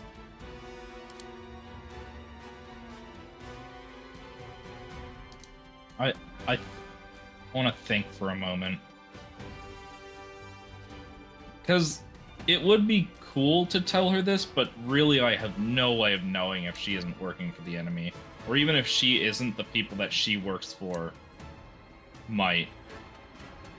It's really impossible to tell right now. And I'm not sure how to have her prove. As a spy master, you really can't trust. Unless under a zone of interrogation or something. Zone of truth. Which I guess we could do. That does exist in this universe. Vic, do you have a way of... getting the truth out of people, right? I've got some pliers. Well, Right to the fun stuff. well then how about we make a deal? Someone such as you should have access to zones of truth, or truth-telling spells. Truly, that is the only way that we can trust your word that you are not working against us. Then I will let Jaeger know, and he will tell Master Talia, and we will deal with it then. Then perhaps we Either shall. way, perhaps I'm not interested in it that much.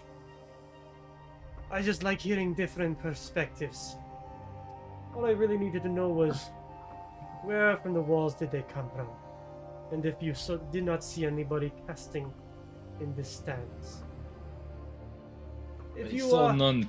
think of any answers or anything interesting, I will be around. For now, Then I'm I'll going tell you to this. evacuate the dance floor. So yeah, start. Then I'll tell you this for free. They came from the pits, from where we came from.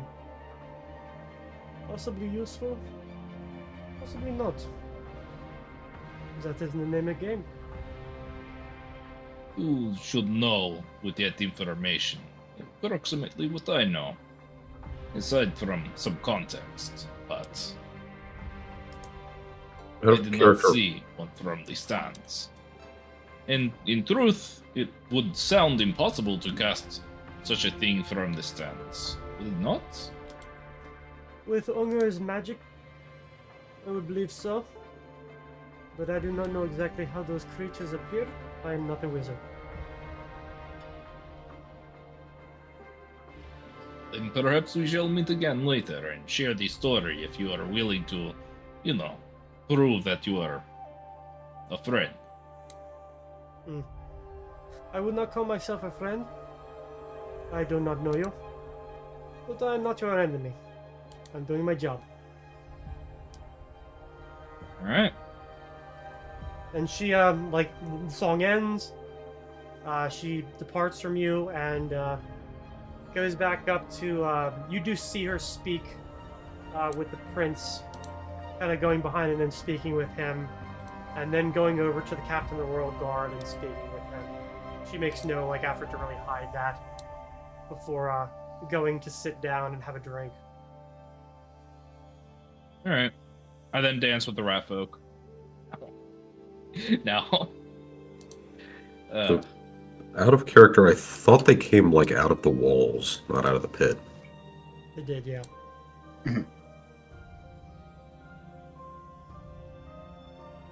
You're right. That is what Sven said, though. Yeah, the Damn. thing is, I know you, and I know that your memory isn't great, so I don't know if that's actually what you meant to say, or if you just didn't remember. That's what I meant to say. A deliberate misdirection. For what reason? I don't know if she's with us or not. Yeah. No. If she wants the full story, she's gonna have to submit to a zone of truth. That's just how it is.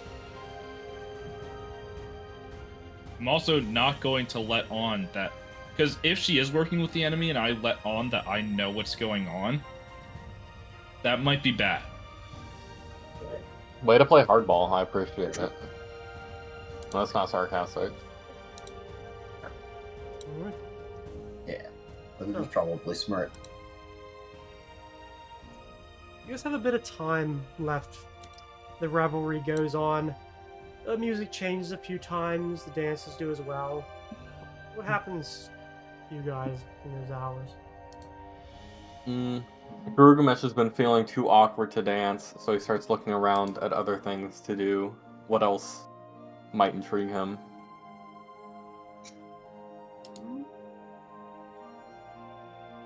Booze, food, conversation. How does my, I know that... Is everything suppressed magically? Does that include the Dust of Illusion? Basically anything, most things that have a magic effect generally are. Powerful ones can still push through, or ones that are what's the word?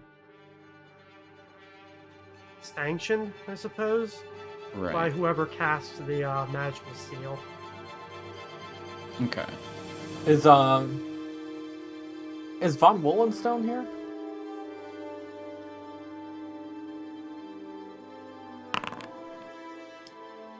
Von. He actually is. He is not with anybody else. He's speaking with a couple other people. Kind of just, laughing, talking to and fro. Doesn't seem like it's about anything in particular. I'm gonna go up and, exchange pleasantries with him. Okay. He does remember you. He isn't wearing the jewel yet, but I think he might be saving that for something else, or who knows. Yeah. Well, it's nice to see you again, sir. But I was actually quite wondering. I would like to make a formal introduction to the prince. Are you on good enough terms to introduce me? The Baron kind of scoffs a little bit and says, depending on the day. Ludwig seems to be rather genial today. Genial. I don't know the meaning of the word. And then he just claps Wollenstone on the shoulder. Yeah, Theodore doesn't laugh super hard, but yeah.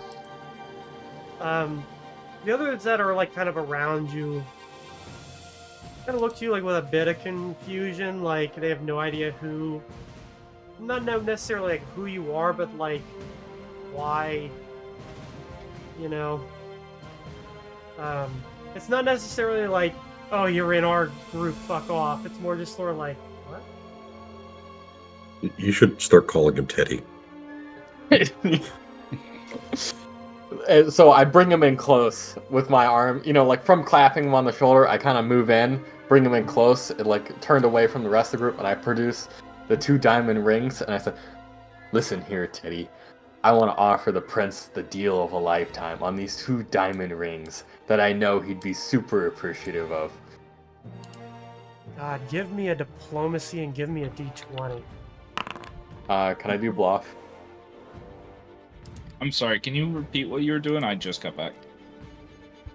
Oh, I am trying to weasel my way into an introduction with the prince by leveraging my previous business contact with Wollenstone. So, anyways, can I use bluff? I don't think so, not in this one. I don't think you're necessarily trying to trick him. You are trying to convince him of something. I need to get away around. I have nothing in diplomacy. Okay, he wasn't the worst. He and like kind of leans away from you. I appreciate your work, but don't forget the gulf between you and I. Wow. Wow. All right. Fuck this guy. Okay. Might be able to perhaps say something to him, but whether or not he wants to make that conversation would be up to him. It'd be much appreciated. And I give him a pat on the back, and I'll return to my seat, not wanting to take up any more of his time. We're gonna swing on him. Yes. I was all ready to give him a good one of Garugumesh's goodbye hugs just for that little comment right there, but Garugumesh isn't that vindictive. Bold enough to do like, let's rob a powerful noble in the middle of a room full of powerful nobles. Yeah, this is assault. I'm giving him an under the coat hug, because it makes me feel so much closer to the person than like over the coat. It's the cloth barrier is a lot. Like you don't feel as connected. And Teddy and I, we have an understanding about that. Sure you do. I could convince him. Let me roll diplomacy one more time and I'll give him that hug.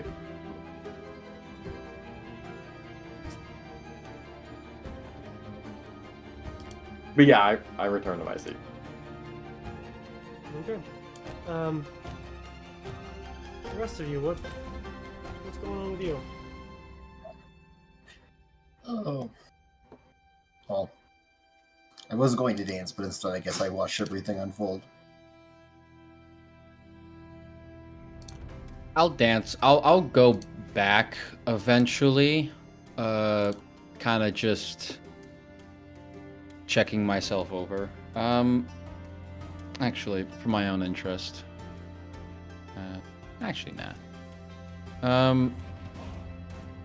I'll eventually just tidy myself up and I don't really know actually, because on one hand I'm really nervous about like the fact that none of my charms are up. Daxus is very concerned about that. I don't know. I guess I'll go over to Fernix first and just chat with him for a little bit. Yep.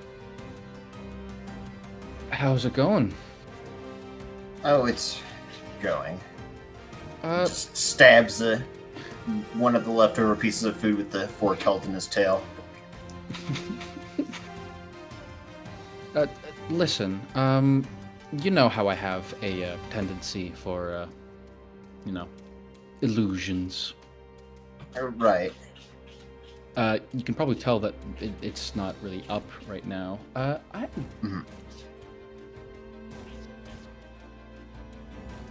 Look, I'm gonna be god honest. I need some kind of positive affirmation or something because I am kind of tweaking right now. You look fine. Just thanks. Just really used to going out like this, I guess. I didn't know if you had any advice, oh wise one. Oh, you're buttering me up, are you? Well, would you like to dance? I wouldn't mind it, honestly. Although I'm not very good, obviously. You don't need to be good. You just need to feel it. The Daxius and Fernix love arc is finally starting. Oh, I don't like the baby. Daxius' next words where you just have to feel it.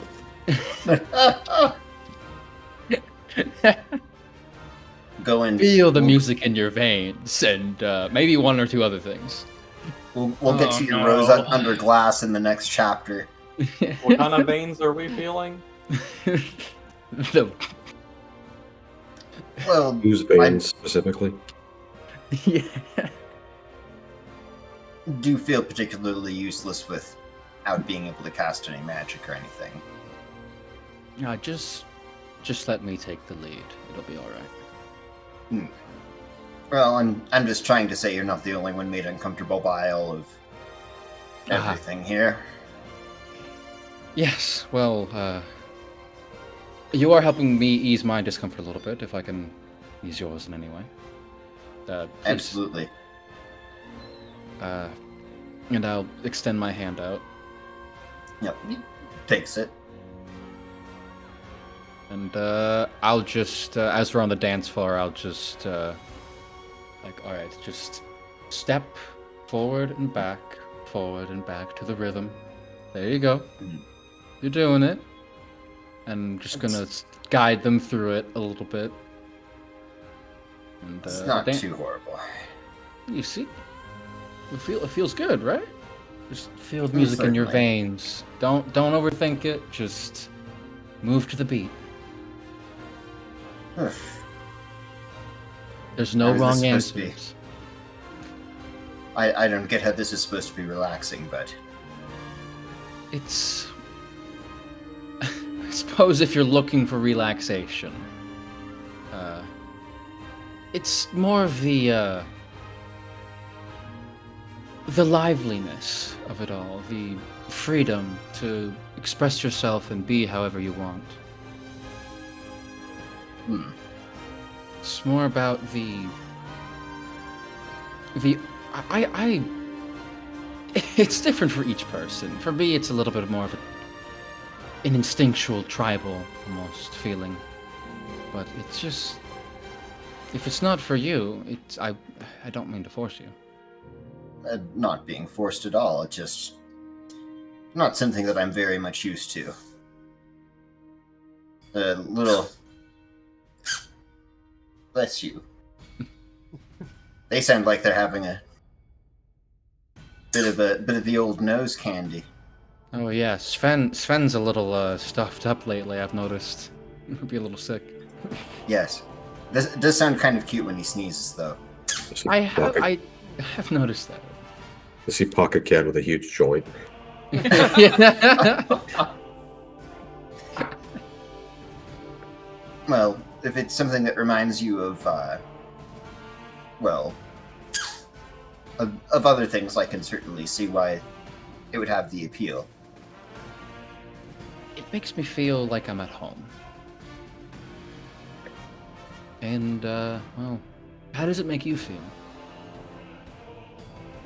Well, I suppose a bit nervous, but it's, like being carried on a gentle wave. So, I could say it. I could find it relaxing. Well, now that you've got the basics down, why don't we, kick it up a notch? And I begin going a little faster. Oh shit. Okay. No, I have been holding back a little bit. If you don't mind, I'm sort of getting back into Not at it. all. I'm going to Let me just go try to follow all your lead, as they say. All right, and we'll do a little bit of an improv dance. See how that goes. Yeah. Ain't the worst. You think it's competent? I'm just enjoying it.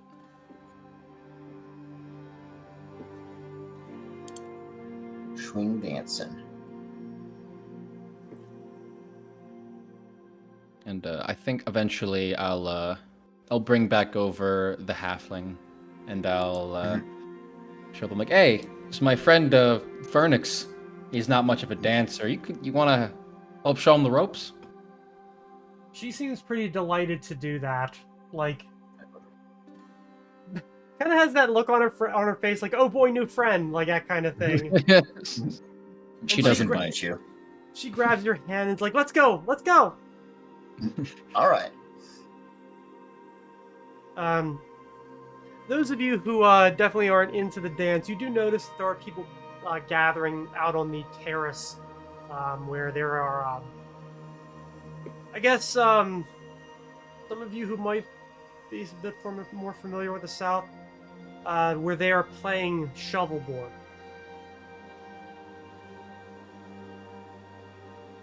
I don't know what that is. The Shuffleboard. shuffleboard. Oh, it Wasn't called that then. It was called shovelboard. So, It kind of makes more sense. yep. I you have use I the thought they no called shuffleboard. it. I thought they changed it to shuffleboard because a bunch of old people started playing it. I mean, of all the pictures I see Right. when I look it up, like the first one is like two old dudes doing it. So Yeah. Oh yeah.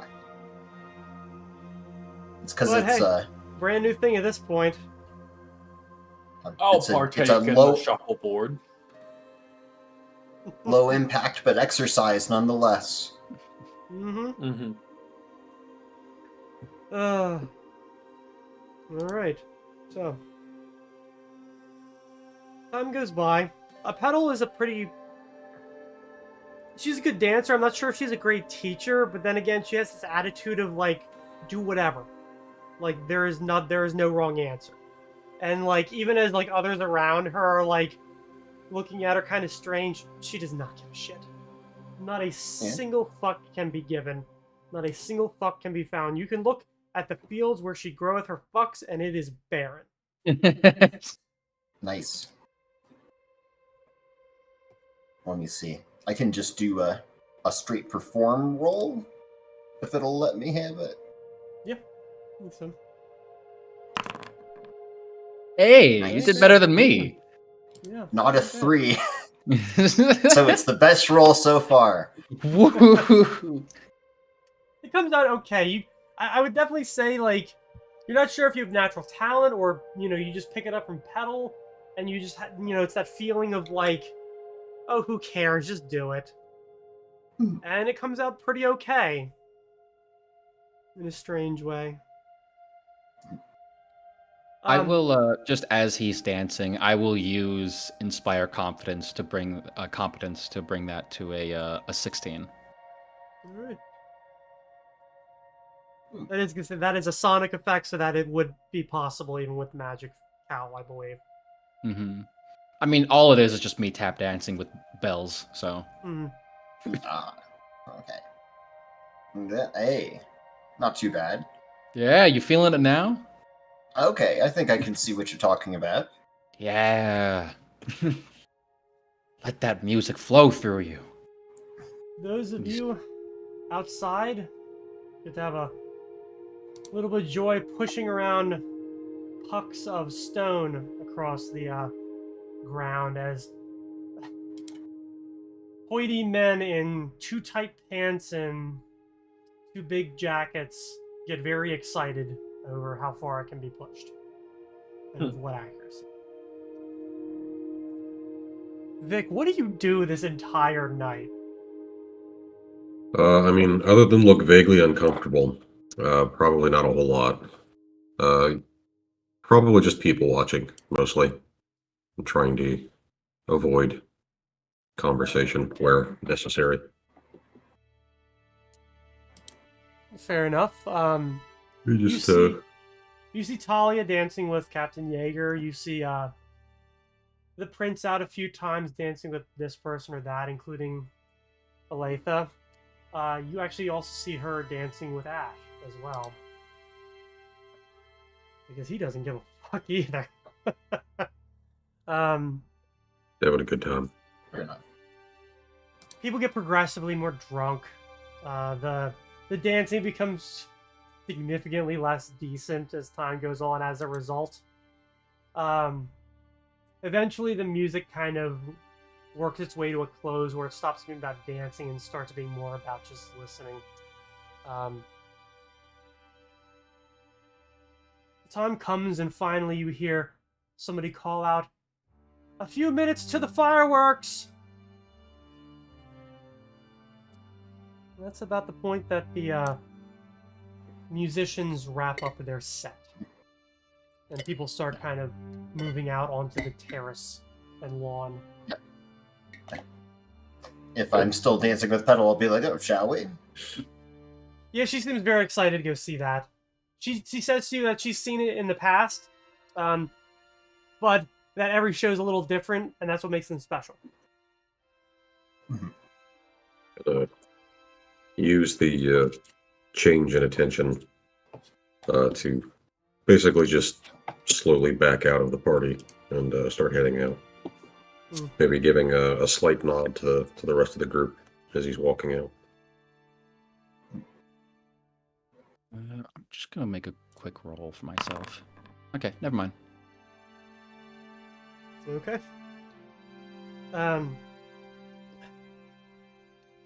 Those of you who are staying, you're able to either get yourself onto the terrace or the lawn.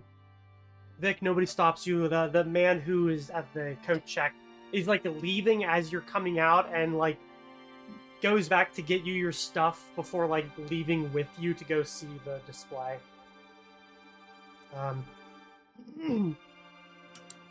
You're probably just off the property, the spell having been broken, and you feel Fenrir wake up, saying that he took a nap for a while once you got inside and has no idea what happened. As the fireworks begin, it is a pretty decent display.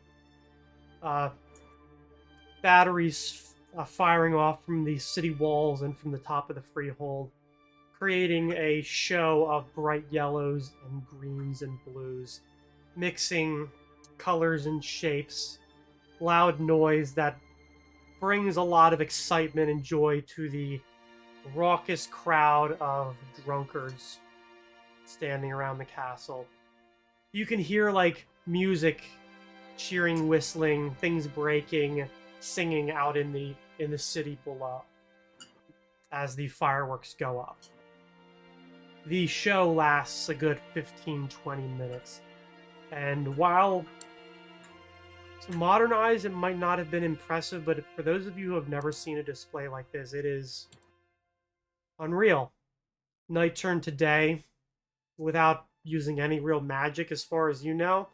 Loud noise, great colors, splashes of burning residue, pictures and symbols, and sometimes it even seems to be names and creatures. Wow. Finally, there's one last salvo that fills the night sky from one side of the city walls to the other, bathing everything in bright reds and silvers and blues, which rain down and disappear before they get to the rooftops of the houses below. In the ensuing silence, you can hear whistling and calling and clapping and music playing. People up on the terrace and on the lawn are doing the same thing, enjoying it. Some people start singing really badly, random pub songs or holiday songs that don't really match up for what time of year it is. But either way, in a way, it's its own kind of magic. I'm hanging out by Fernix and I'm just staring, kind of look a little solemn. You know, I know it's hard to believe, but this is my first time seeing fireworks this close. Mine too, and I admit I'm probably shouldn't be distracting myself by trying to think of which types of metals are burning to create the colors. But I can't help it. That is so like you. Green is definitely copper, by the way. Really? Green? Yes, it turns that color when you burn it. A vibrant green. One of my favorites. You burned a lot of metal back in your day, I reckon. Among Oh, other yeah. things, I'm sure. Tons of waste materials. Just because they looked pretty on fire. Fernix, would that red happen to be mercury, or would I be mistaken? I believe so. There's a mercury derivative that is also red. I think it must have something to do with the color.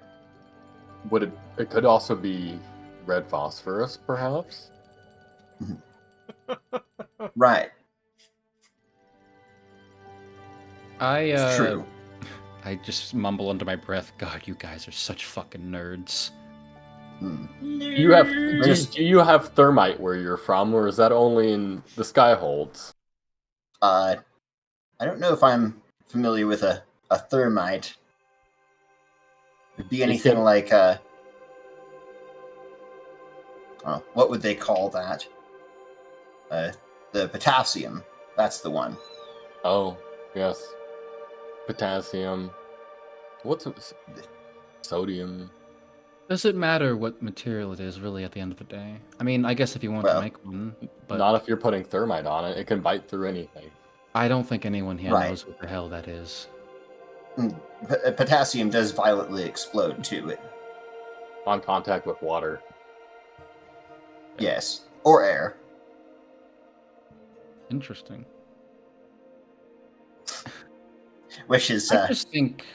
why I don't think it's in any of this. It might be a bit difficult to transport, Fair. or at least not in its purified state. When I was in high school, I used to want to get pure bars with potassium. It's a very good thing that I was not allowed to do that. Oh no! You wonder why.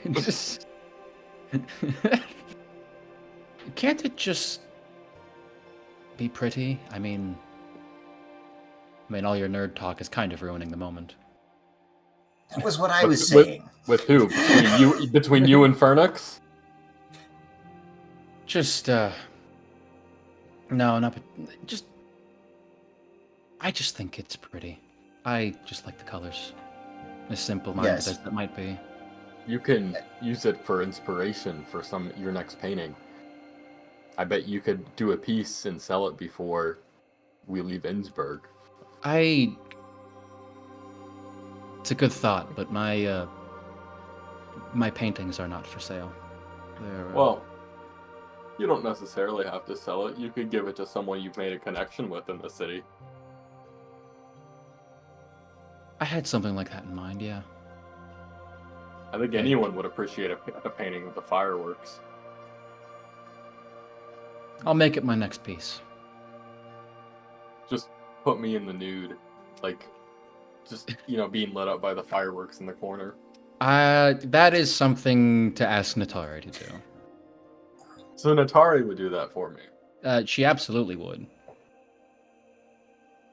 Finn will be jealous if he finds out I'm sitting nude for Natari. Well, I don't think Natari is not exactly taken by anyone but herself, so if Sun's really that jealous about it, it's not exactly her problem. No, I don't think so. You guys know Sven has been sleeping around with other people ever since he's been want to dance too, with right? Natari. I want to dance with Natari. That was a joke! It was a joke! All jokes are rooted in a little bit of truth, and everybody knows that. Okay, yeah, sure. Daxius has Wow. some kind of like fancy wine glass, and he goes to have like a big they're basically shots to him. He goes to take a gulp, but stops himself, and he just, while the other two are talking, just silently and subtly just puts it away. Even if you don't paint anything with it, it's a nice memory to have. It is. I think so. I really want to paint now. I think I'm gonna go paint. Would you, I mean, if you two aren't doing anything with the rest of your night, I'd, swing by the Dax house. Could use a little bit of inspiration. Looks over at Guru Gamesh. You're not asking me to pose nude with him, right? No, God, no, Fernix. Thank goodness. Never. I've had so many drinks that seemed like that was the next possible logical option. Well, it doesn't have to be on a painting. I'm fucking with you, man. Come on.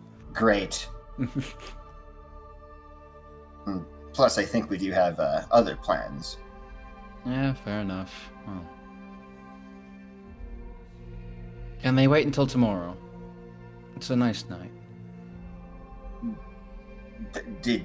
Out of game? I don't think so. All right. I'm pretty sure that was right after the. All right, fine. Are they leaving tonight or are they leaving the next day? Oh, someone's leaving. The drow are not leaving tonight. Yeah. Oh. They're not even here yet. No, then they can. Then that can wait until tomorrow. I got confused. Yeah. So was I for a second. Yep. I didn't think there was anything else I to missed name. something. Yeah. That's why I ask, because I'm like, I've probably been confused this whole time then, and thought they were coming today. I was like, this is gonna be a busy ass night. We gotta get wasted, we gotta sober up, and then we gotta fucking take some people out, Hell beat yeah. the shit out of them. I always hit harder when I'm drunk. I'd heard there was some reputation about that. Who have you been talking to? I've just heard things.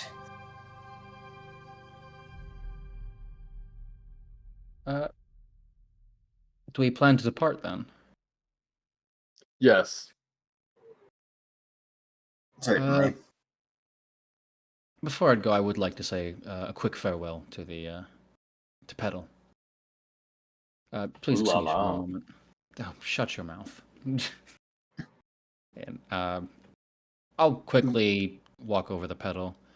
I don't mean to cut and run for the second time, but I must be going. This has been a wonderful night. It was good to see you. Yeah, you too. This is nice. Well, now that the festival's over, I'm probably gonna get moving too. I'm going to kneel down to her level. I'll probably never see you again, will I? Mm. I don't like thinking of things that way.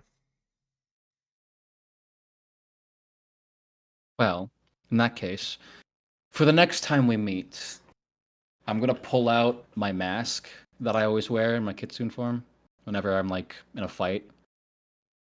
I'm gonna hand it to her. Something to remember me by. And you know, maybe add something to it of your own when you're on your travels, and next time we meet, hand it back to me. She takes it, she looks at it like, this is so adorable. And like, It's kind of looks not- through it, doesn't put it to her face, but makes sure to like look through the eyes. Definitely kind of big on me, but I can make it work. I can make anything work. I believe that. Safe travels, Petal. Yep, you too. Don't be a stranger. Not in a million years. And I'll turn away and walk out the door. Okay. Wow, he just yeah. walked out on her.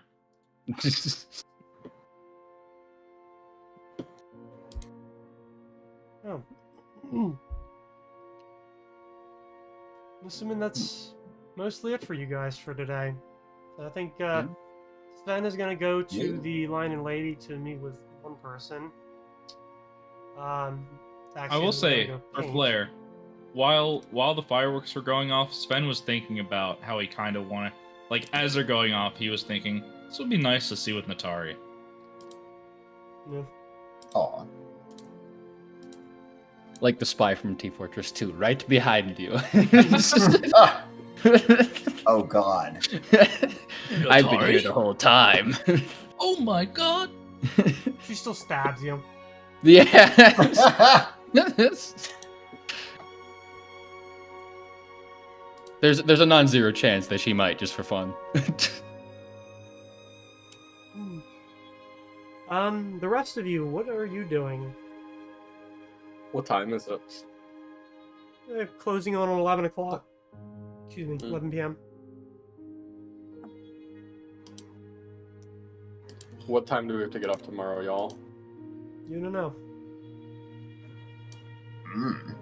Before midnight, I'm guessing. I feel like we should try and see the coach come into town, just to know what it looks like and like kind of suss it out a bit. I mean, it has See to if come they- into town first, anyways. We're Doesn't it have catching to them on the stop way by out. Doesn't it have to stop at the manor, the Lutz Manor? Yeah. So let's take out the manor. Oh, Since Vic always gets up early, do we want to? Why didn't I just- I can just have Etor do it. He doesn't even need to sleep. Oh, well, That's fair. that works too. Well, I was going to also say, if we were going to stake out anywhere, probably staking out that house might not be a good idea, considering they probably have people on the lookout for them in case of, well, people like us. If I was to at least if I was in my shoes and I was running a whole gang of vampires that wanted to be secret under the city, I would want some kind of familiar or person to be on lookout 24/7 and make sure no one's stalking the place and trying to break and enter. Well, That is fair. How would you suggest going about making sure we see the right coach? Possibly just following it close enough to the Lutz Manor, and then just nothing that involves us sitting by the Lutz Manor for hours on end. Maybe just nearby even is fine, or I don't know. I mean, Etor could be a fine option if it wasn't for the fact that I don't think there's another one of his kind within this city, so they could probably figure out who sent them. And this is just going under the assumption that there is someone watching. That's just my fear. He looks around and he kind of like starts undoing his bow tie and then takes it off and is like, "Yes, you're very, very sneaky. I get it."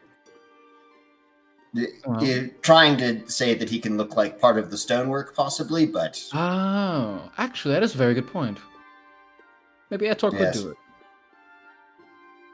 I'm not there But I do have an out-of-character question that's relevant. So, is it safe to assume that they are coming out from this southwest road?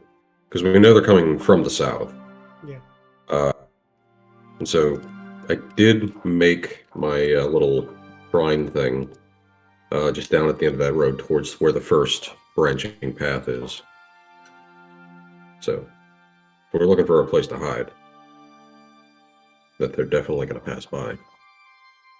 True. I mean, there is a gate, like, really not far from the Lutz Manor. We also have a pretty good excuse for why we're out there. Like, I can just be gathering herbs and stuff for Fernix. Yeah, Yeah. that's a good point. Maybe it would be a good idea if we left earlier in the day, and then did all the shit outside of the city that we want to do for a little while. We should also consider, do we think that Drow would travel by night? That's what I was going to say. They are drow. They work in the night. I would assume that they would. Yeah, I think posting a tour would be a good idea. Mm-hmm. But probably, there's a sense tingling in me that we should probably put him like nearby the closest gate, or at least roughly around there. all right. Something. I mean, maybe cross reference with Vic.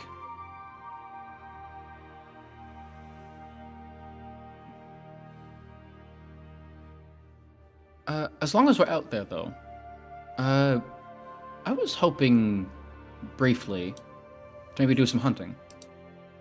I don't need a hide or anything. I was just thinking of getting some antlers, but I would want them to be not just something from a shop, but like I could do from this the for you, land. or with you, even. Yes, preferably while we're all already out there. Before or after. Preferably before, so it doesn't get in the way of things, but I was hoping to get just some antlers from the land. So if maybe we could leave a little early. This we could do, yes. All right. Mhm.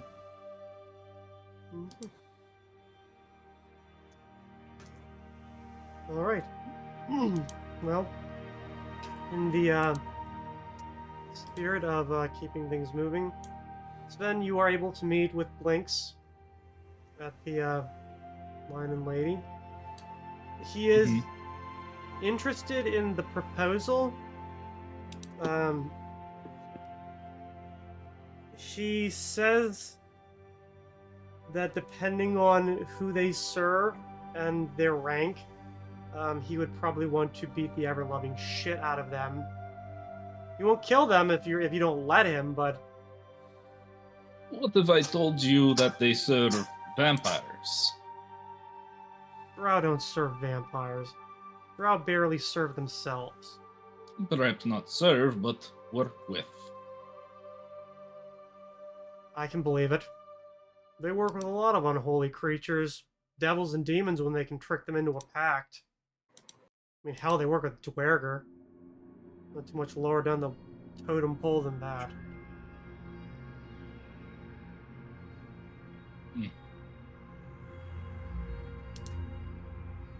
Well, if this is something that interests you, we do know that they are working for vampires. Or with, at least. And we are planning on, perhaps, taking care of this issue. Well, as long as I can murder somebody.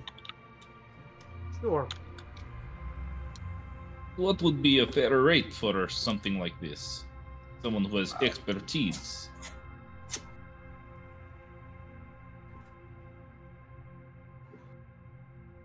Cut me in for 1,500 and I'll do whatever. 1,500 is quite a price. I know what I'm dealing Would you with. be... For 1,500, I would also ask you to help us with the I kind of lean in the vampires. This is dealing with the vampires, by the way. No, I know, but I'm saying like he wants on top of that. We're Like, not going to not- be the ones dealing with the You're vampires. not going to be doing the wet work on that. Hmm. Remember, that's actually why Ash wants you to do this, because politically and militarily, it's a lot easier to embarrass and expose somebody and let the courts and the actual official system take care of it, rather than killing them and putting their heads on a spike. 1,500 for just an ambush that he'd be taking part of. I mean, he's helpful and useful, but If they have I any don't know good if- shit on them, I'll take that.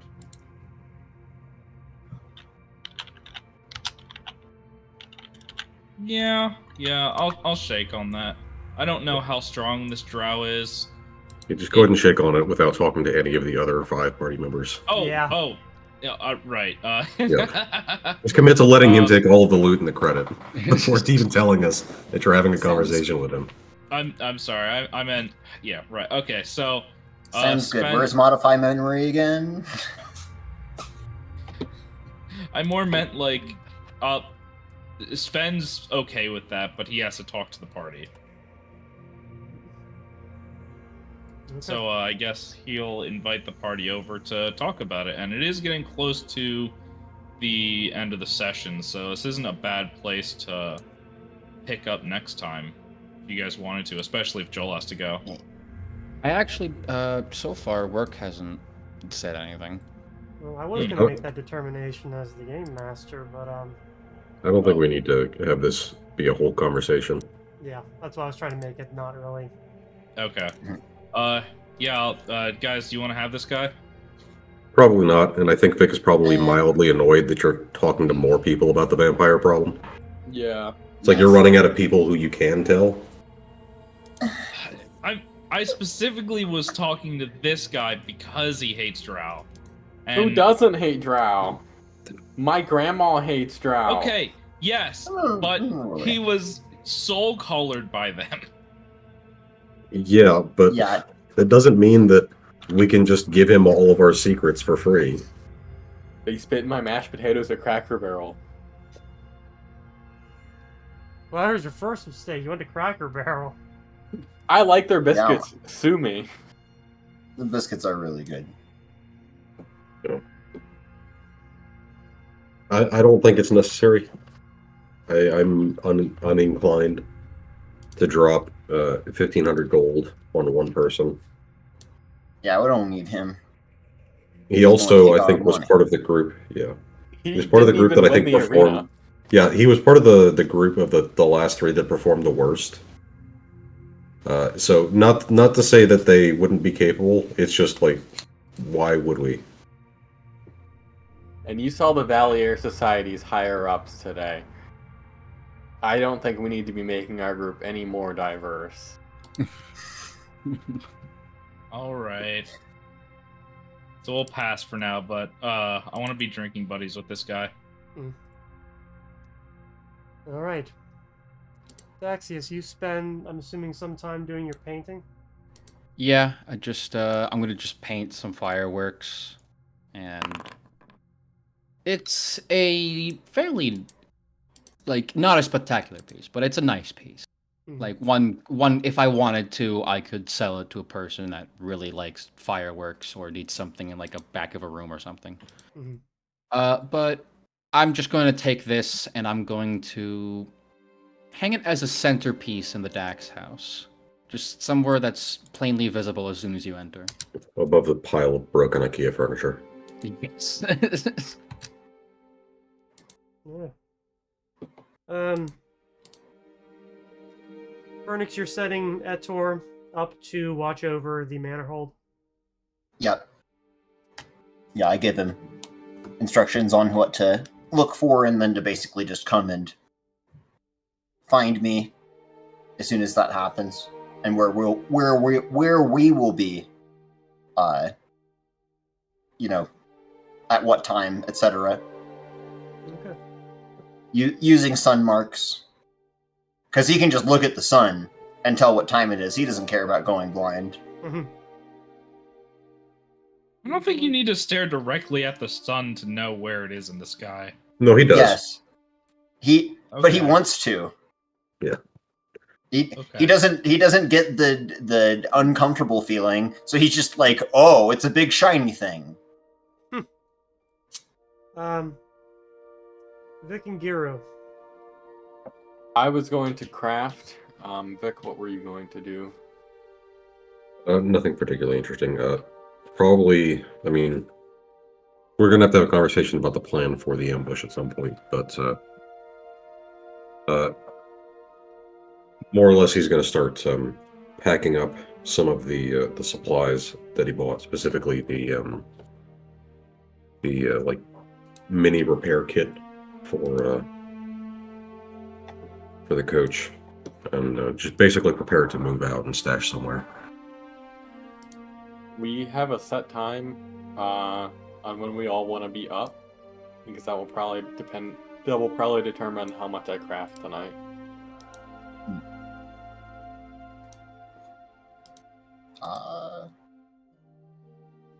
I mean, Pretty we could early, actually right? be up. We could go pretty late, right? Well, Because they're supposed to leave at night tomorrow. right. Do we know that for certain? No. They're supposed to. Now, we say that because they are drow, but they could also hide in a very well-covered Vardo or other mode of transportation and slip in from under us. So I'd say we'd want to be up fairly early. We know how they're coming in. It's a long black coach that uses magic to hide itself, Yeah. or uses magic and hides itself. So there's a non-zero chance it might come during the day. Sure, that's why we just got to keep an eye on it. Also, we are waiting for more information from Ash, so we don't have to just like put everything together ourselves. Okay. I didn't realize we didn't have all the information yet. All right. Well, with that all taken care of, that will bring us to the end of this day. As you all retire to your beds for a not necessarily long, but definitely meaningful day tomorrow. And perhaps your last one here in Innsbruck before you move on to Lunabrook. So, with that said, that is where we will be ending the session. Thanks everybody for watching at home, and looking forward to seeing you guys next week and towards some of the new changes that we're hoping to roll out. So, until then, thanks for watching, and see us next week. Bye. See y'all. Bye. Thanks for watching.